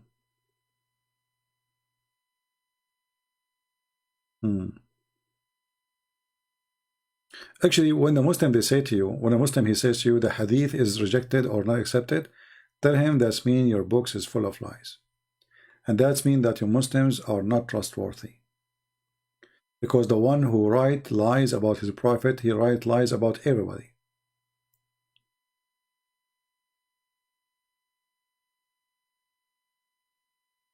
Any Muhammadan? Last call before we go. Now,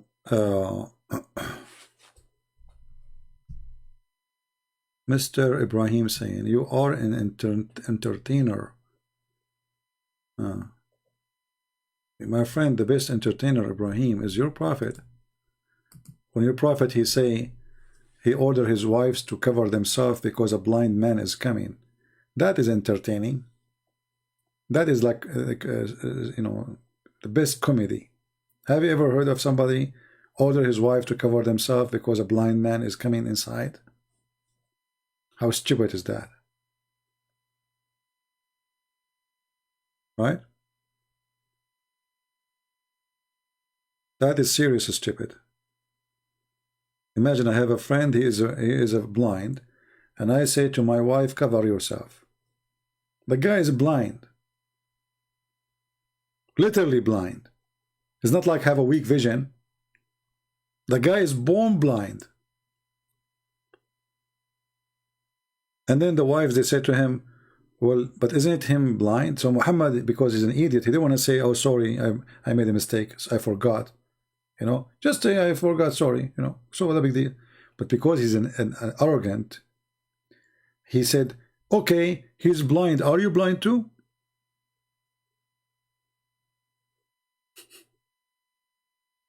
Isn't it clear that Muhammad is an idiot?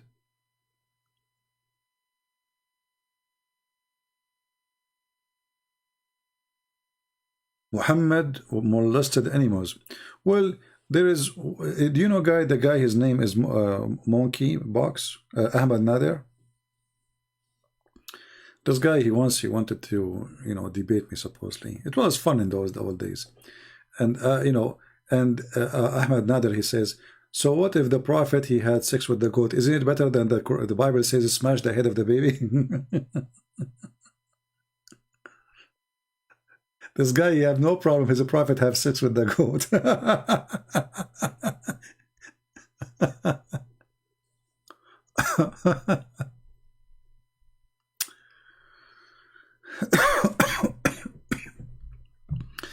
Anyway, we better go. It's already more than 3 hours. And you see, I will try to make my videos way more shorter, because I notice if I make it long or I make it short, still it is the same. And you know, I know that YouTube temper with the number, because it doesn't make sense. The same video I make will have 20,000 in my channel, and then the same video in different channel have 80,000. I mean, doesn't make sense, right? It doesn't make sense that a video I make, it make 50,000, and then the same video in different channel make 1 million view. It doesn't make sense. So obviously YouTube is playing games, dirty games with me, and that is not new. They always do, and this is why we cannot keep our videos in our channel, right? I mean, everybody have his videos. All the Muslims, they have their videos since 10 years ago. YouTube never take one video down for them. Those who attack Islam on YouTube take their videos, especially me. I cannot even have, I mean, after I have thousands of videos I made. If you go in my channel, how many I have? 10? I'm not sure how many. And I have to delete them very soon. Right? This is telling you how much the devil is fighting us. That I am the one who, imagine once I receive a message from YouTube, and like, you know, at that time my videos was monetized, and they said you are using the videos of somebody else. At that time I wasn't even playing any videos of anyone, like not Zakir, Naik. I was very careful. It's me, I'm a Christian prince. They are making any excuse to take away the donation. So they thought, if we take the donation away from him, he will not come online. He will stop coming. But that will not change really anything. What make me come online, when I see there's need for me to be here, I will be here. If I see, okay, we have right now actually I have tens of thousands of videos. Even if I disappear totally, you know, what I can do more. I will go and work more in my Quran translation, you know, finish it so we can have it translated to many languages too. But obviously YouTube is having a war on us, and atheists, liberals, and Muslims are in bed together. They hate Christianity. And you know, not to forget to mention that most of people who they are here, they don't really support us. You could be better job sleeping. What are you trying to pour with those false rooms? Ibrahim, you are just being stupid now. It's time for you to go. Anyone can make what is that? And anybody can. We need interpretation now. This guy is making Quran. What is that? Look, this is Ibrahim. Ibrahim, he was thinking, and Ibrahim, he have to put his thinking in writing. And this is Ibrahim after thinking. So if this is Ibrahim after thinking, how Ibrahim was before thinking? Go, Ibrahim, go. Take a hike. Stupidity is amazing. False rooms, what does that mean, false rooms? And why you are here, Ibrahim? As long as this is a false room. Why you enter the false room, Ibrahim? Somebody grab you, Ibrahim? Be honest with us, Ibrahim. What happened? You were a child and somebody grabbed you from your hand? His name is Muhammad? How you end here, Ibrahim? This is false room, Ibrahim. And Ibrahim, you are here for the last 2 hours. Why you don't call me to show everybody how false it is? But I will tell you, Ibrahim, you are a potato. And you are a coward. You cry and you don't dare to say goodbye. Didn't you say just 15 minutes ago you are leaving? And then 15 minutes before you says you are leaving? What's happened to you? The guy, he keeps saying he's leaving. He must be an Arab. In the Middle East, you know, we visit each other for like 10 minutes, let's say, or 1 hour. And then we stand 2 hours in the door. 2 hours in the door, honestly. I'm not ask any Middle Eastern person. 2 hours inside or 1 hour visiting you. Then when they go to the door, especially Middle Eastern women, you know, I mean, they block the whole building door, and here they get excited to talk again. It's like a new visit now, in the entrance of the building. This is what Ibrahim is doing. He said that I'm leaving, you know, and he is here for the last. Can you show a hadith about where Muhammad he take a shower while his daughter help him cover with curtain? Let me try to see what you are talking about, because I don't think the hadith is exactly what you are saying.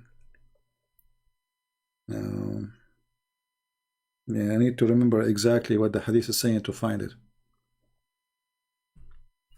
You see, because when you search for a hadith, you need to remember at least a line, the whole line as it is in Arabic, in order to get it.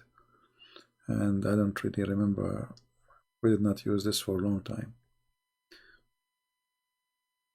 But there's the other hadith where Aisha, she was taking a shower, and there's half curtain between her and two men. We can try to find them.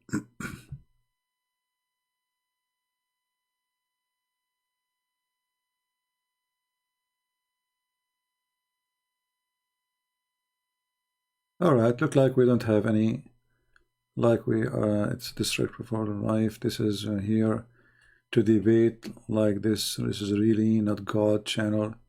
If you claim to be a God person, a Muslim talking about God channel and a God person. Okay, was your prophet a God person when he said to a man, "Go and bite the penis of your father"? Mr. Muslim, was your prophet a God man when he said, "Go and bite the penis of your father"? I'm going with you. You know, your dear logic. Do you think it was a God man talking when he said, "Go and bite the penis of your father"? Now, Mr. Muslim, he will play dead. He heard nothing, he said nothing. He will play dead now. He will stop moving his tail. Disrespectful. Disrespectful. A Muslim talking about disrespect. Biting the penis of your father is respect for sure. Oh, what about go and suck the clitoris of a lad? That's a good one too. Or what about calling your parents najis? Isn't it your prophet? He says, "Al-mushrikuna najis." Those who don't believe in Allah, they are filthy, which means his parents are najis. Disrespectful. Look how big the words are. Deep.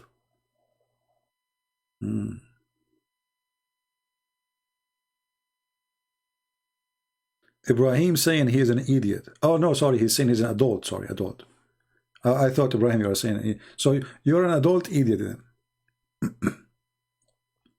I love it when a Muslim he give us a lecture about respect. They call us pigs, monkeys, najis, filthy, kuffar, liars, worse than animals. There's a Muslim, Abdul, he made a video and he was having he have a cows behind him. He said, look at those cows. This is what the Quran is saying. Kal an'am, they are the same as animals. Those cows are better than the Christians. And the funny is Abdul, he's driving a BMW brand new, or Mercedes, I forgot.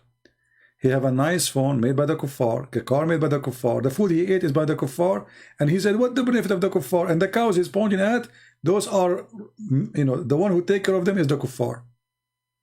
What is the benefit of the kuffar? The microphone he used is made by the kuffar, YouTube he used made by the kuffar, internet he used made by the kuffar. And he is saying to us, a Muslim Abdul, who clean his ass with the 3 rocks, is teaching us what is the benefit of the kuffar? Nothing. Want to debate the Trinity? For sure, call me. Call me, Mr. Muslim Trinity. A Muslim, he would debate about Trinity. That's it. They are stuck with the Trinity. You want to see how Muslim, how funny they are with the Trinity? Call me. Call me and tell me about the Trinity. You want to call? A Muslim, all the Muslim, by the way, when they debate about Trinity, they think they have like, they are superior by having, we believe in one God. Who cares if your God is 1 or 2? He is one idiot God. You want to debate about Trinity? What does that mean? What does that mean exactly? You don't accept that there's a Trinity and one God at the same time? Who cares? The question is, if this God is exist or not, is your God exist? You have one God, but this God, he said, there is sperm coming from the backbone. Okay, here we go. We don't have Trinity in Islam. We have a God. He claimed that the backbone is where the sperm coming from. Your God never heard of the word testicles. So the word Trinity is hurting you. Well, at the same time, everything in Islam is about Trinity. Everything in the garbage of Muhammad about Trinity. How you do ablution? Trinity. Everything you do is Trinity. How many times you can divorce your wife? 3 times. How many days Mary she fast 3 days? How many days Zachariah he cannot talk? 3 days. I mean everything is 3 days. You want to debate about Trinity? This is what they think, and this is why, by the way, when a Christian they debate Muslims, the Muslims they love to debate about this point because they think if we speak about the Trinity, they cannot attack Islam. They think that they have a superior point. That because of their stupidity, and that because if they can make really, let us say, an argument against a Christian, that because the Christian in front of them, he does not even know how to take the topic. So what the Christians they do, they start giving them verses from the Bible. Look at the Trinity. Look at the Trinity. Don't do that. Why you want to do that? They believe in the Trinity or not, who cares? Don't believe in it. Still, that will not change anything that your God is stupid. Even your God, Allah, when he start talking about himself, he said 3 names. I challenge any Muslim why he says 3 names. Allah himself is multiplier of a Trinity. The age of Jesus x 3 times. 33 x 3, 99.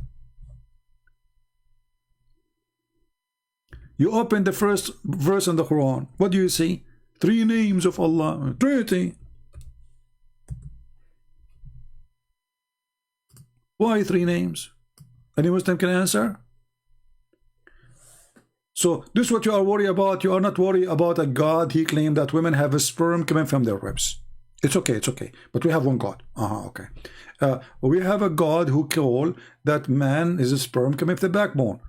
It's okay. Still we have one God. Okay. That makes sense. Okay. He have a God. He claimed that Suleiman, he died standing for a year. And nobody noticed that he is dead until the termite, they ate his stick. But remember, we have one God. I get a point there. You have a God, he promised you, if you believe in him, he will give you endless penis. So what? Endless penis is good. Still, we have one God. You see, we are winning. We have one God with endless penis. Okay. We have one God, but he keeps saying, if we want to take a partner, a wife, we will take it from us. Hey, Abdul, how you can solve this problem? You have one God who want to take a partner from us?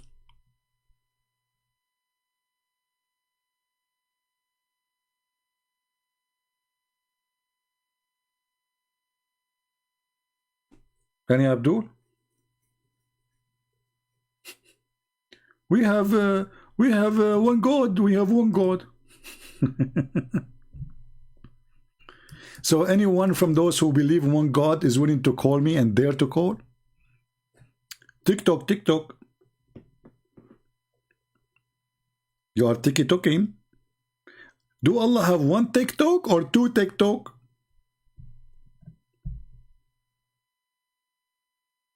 Why you don't text me? Don't you want to debate about Trinity?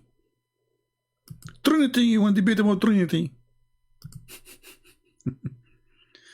See, here they are in this abati.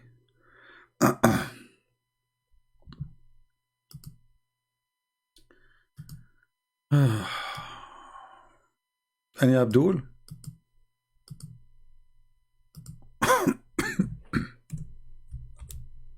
My friend Muhammad, he never take a shower. What shower? But this is the book of Hayt, this is not the book of shower.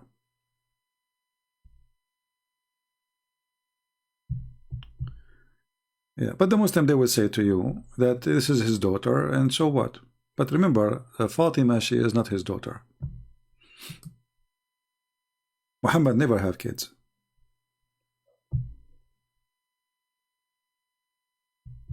Do we have any Abdul? I want to translate your book into Turkish language, but I don't have your book in English. Do I have to buy? Text me in Patreon, Mert, and I will tell you what to do. All right.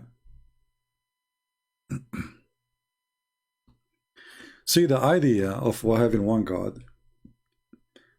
Okay, it's one of many ideas. There's people who have many gods, but there's people who worship Satan. They believe he is one God too.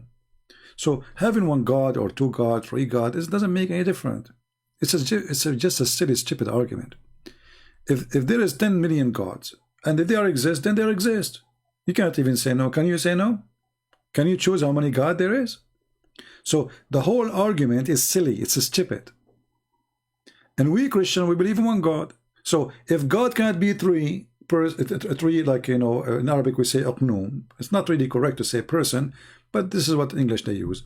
So if God cannot be three in the same time he is one, then God cannot be God. Because there is something impossible for God. So here you see how silly the Muhammadan are. When they want God, they call him Almighty. When they want God is not Almighty. God is all idiot. As an example,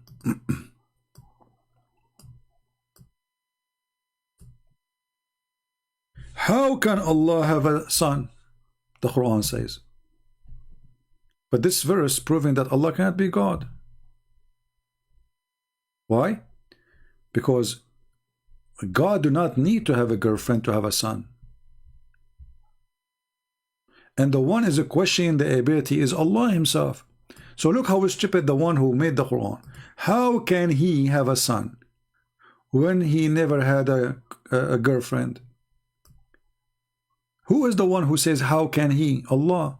So if Allah is saying that Allah cannot have a son unless have a girlfriend, that means Allah is not God.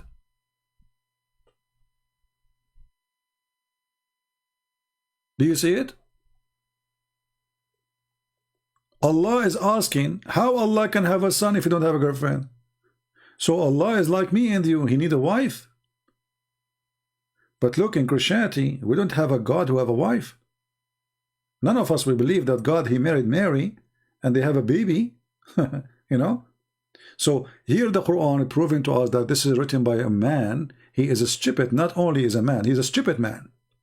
because this is not a logic to explain to us the concept of your stupid God.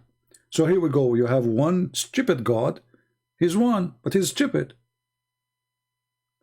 Because when God, he says, how can he? And the funny, always he could talk about himself and the other person. Okay, why Allah is talking and says, how can he? Obviously, the author, he could forget to switch. This isn't a guy who made the Quran. How can he? Muhammad is copying Waraq ibn Nawfal.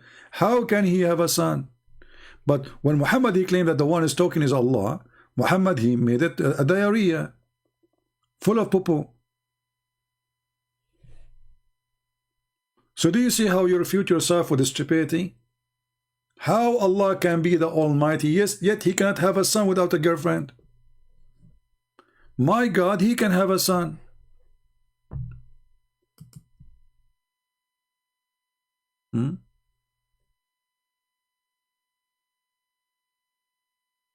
Yeah, for sure, Muslim, I don't have knowledge, but yet you are not daring to call me to prove it. People can see who have no knowledge. My books is printed around the world, my friend. My books are printed and translated to many, many languages, and I have no knowledge.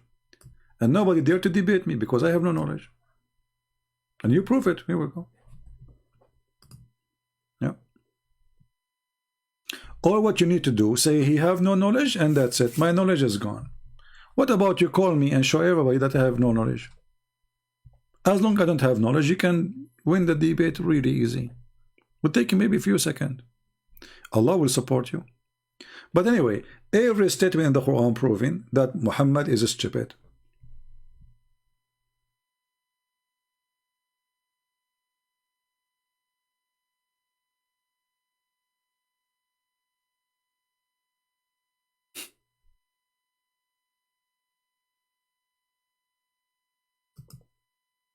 Look at this stupid verse here.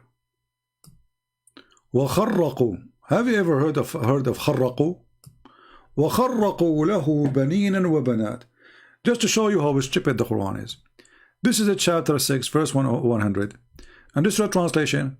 They invented for him sons and daughters. For who? To Shaitan. Okay. But just to show you how stupid this donkey Muhammad is. We go to different verse in the Quran. The Quran says Shaitan have babies.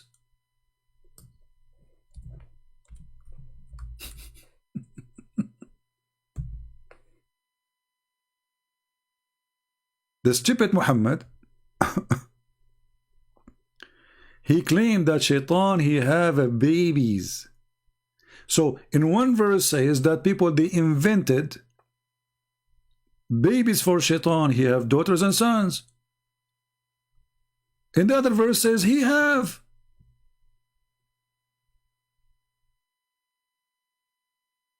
Do you see it?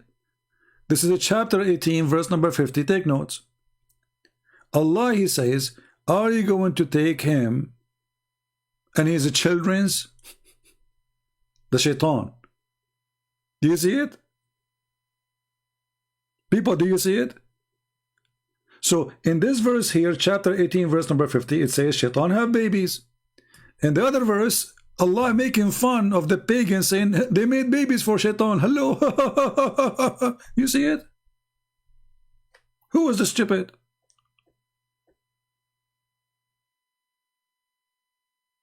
Which one of them is correct? Chapter 6, verse 100, or chapter 18, verse 50. The same God who is making fun of the pagan because they claim that Shaitan have children is the same God he is saying they have babies.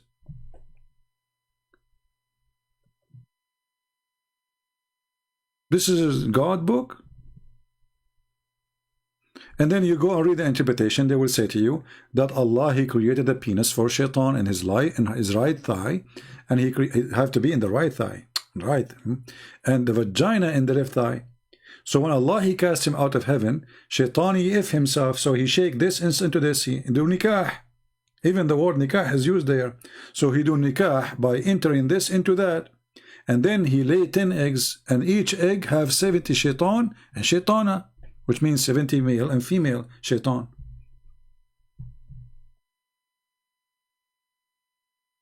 But remember, we have one God. Alhamdulillah, we have one God. This one God, this one idiot God.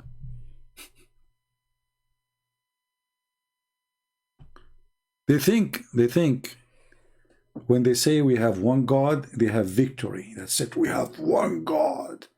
My friend, I have one middle finger. Is that God? How silly is that? You know, when I come to America, I was driving in the highway for the first time, and I don't know really what the speed limit is. And I was looking for exit to direction, so I was a little bit slow. And those Americans, they start putting their hands out of the car. I said, man, I'm famous here. Everybody's saying to me, hi. And I don't know why they have a finger coming from the window, like, you know, like, what the heck?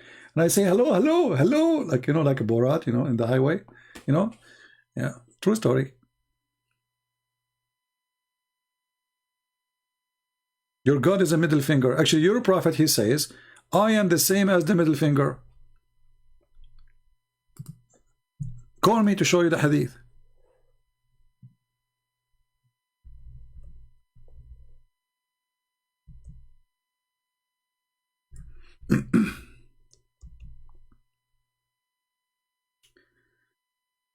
Lord have mercy.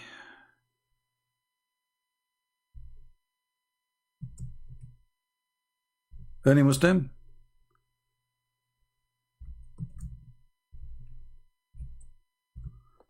Any Abdul?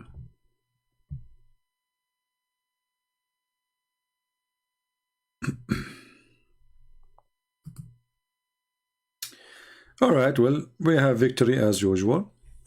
And those cowards, they don't dare to call me. And then after I hang up, they will say, look, this guy, he refuted him, and this guy, he refuted him, and we have a million response, and there's no response. Potato, potato, potato. Potato, potato, potato, potato, potato, potato. We have one God, we have one God, brother. We have one God. Ah, you are learning the tactical. I like that. Look at this guy. He is learning the tactical. My friend, keep learning. I think he will spend the coming 20 years learning the tacticals.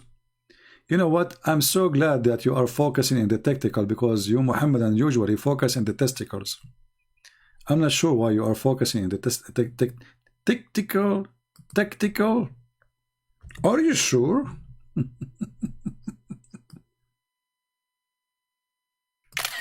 Tactical. That's a lot of this is a lot of tacticality. He is learning the tactical. Yeah. Yeah. Just wait until he learned the tactical, then he will hit in the testicles. That's deep. I mean, it doesn't take you long, just 20, 70 years maybe, you know. Then the tactical will transform into testicles, like Allah, He transformed the sperm, the semen, into congealed dead blood. Okay, Mr. Tactical. I'm happy for you. Tick, tick, tick, tick. You can tick, tick as much as you want. Anyway, people, I want to say thank you for being here. You should open chat to Muslims and atheists. Well, isn't it the chat is open for everybody, my friend, wise man? Everybody's welcome, you know. Everybody's welcome. Do we ask people which religion? Everybody, you know, Muslim, atheist, Hindus, Buddhas, who care? All of you are welcome. Anyway, if you like me to come soon, so fast, as you see, YouTube is fighting our videos. So share the videos. Let us have a good number, at least, to make me see that those people here who they are watching, they support my channel, they are sharing links around in Facebook, whatever, and they bring a lot of people. Otherwise, I don't feel like, you know, I need to come, you know. And remember, we need to bring more people, new people, so they can call me. Don't you want to see a real fight? a horrific fight? Bring me Abdul. And the only way you can do it is by posting the videos around and inviting people to join us. Christians, Jews, Hindus, Muslims, everybody is welcome. And remember, don't hate the Muslims. We are fighting the garbage of Muhammad. Muslims are victims, you know. Muslims are victims. Even ISIS, for me, by the way, they are victims. Those people, they think they are serving God. They think by killing they are serving God. That's what Jesus said. Time will come and people will think by killing you they are doing favor to God. That's what Jesus said. Remember that. So we pray for the Muslims. We are here to save them. We are not here to hate them. There's no point of hate. You know, when we go in war with those who do jihad, then you can do what war do. You know, I was in the army, and I will be willing to go to the army again and again and again. We fight terrorists, but we don't want to be killers. We will kill those who want to kill us, but we are not going to kill people. We want to save the Muslims. We want to win them. We want to love them. We don't want to hate them. All right? And if you are a terrorist, then we deal with you differently, accordingly, as you know. So I want to say thank you for everybody. I say may the Lord bless you all. And I want to remind people that Christmas is coming. And I am thinking to start my new Bible channel after the Christmas, or maybe even in the day of the Christmas. We will see. So pray for that. I'm just thinking about it, not sure yet.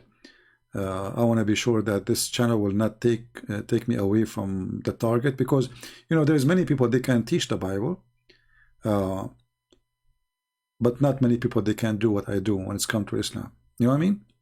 So I want to be sure that that will not take me from the biggest mission. There's many great Christians. They know the Bible very well versed, and they can do even better job than me. And if I share the gospel with you, it's going to be totally different, new way from the way you know it. Because for me, I like to live the Bible, not to teach it. Which means, people when they read verses in the Bible, they just read words. For me, I like you to live the words so you can understand the words, not to read them. You have to live them. Jesus, the Messiah, our Lord, is the walking, talking, living Word of God. So in order to walk with Him, you have to listen to Him by walking with Him, not just listen. So the walking, talking, living Word of God need a person who is willing to listen, to walk, and to live the Word of God. Otherwise, the Word is just words. So the Messiah, when He speaks, He is not just teaching wisdom. He's not sharing words. He's not making speeches. Because many, they can make speeches, great speeches.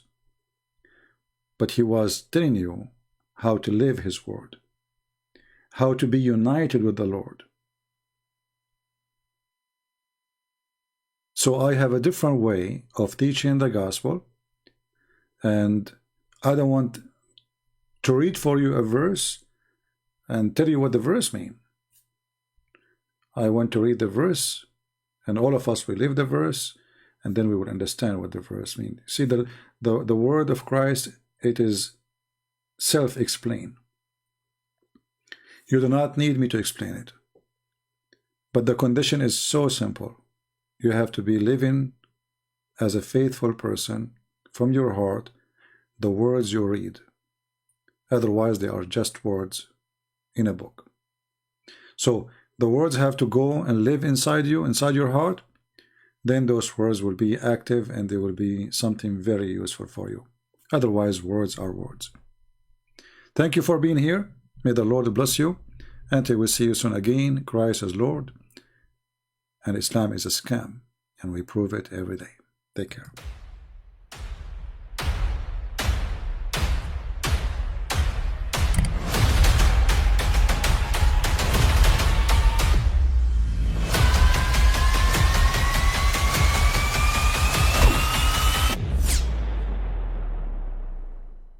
But I mean, again, he doesn't know who Gabriel is, right? Because he didn't come from an Abrahamic faith.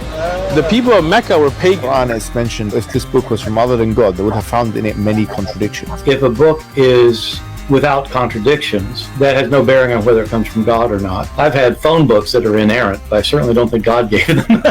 That we believe without understanding.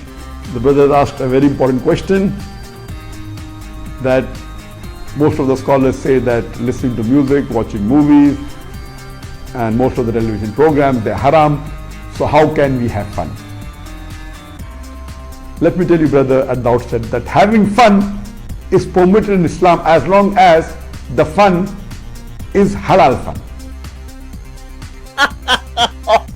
That the standard narrative has holes in it. The Prophet tells us because Satan or the devil sleeps over our nostrils. Those who oversleep and not pray Fajr on time, Satan urinates in their ears. I really do think Jesus was crucified and that he really was dead and buried. He thought that he was a son of God in the sense that he was specially chosen by God. I think Jesus really did think he was going to be the Messiah, the future king of Israel. I mean, that is, after all, why they crucified him.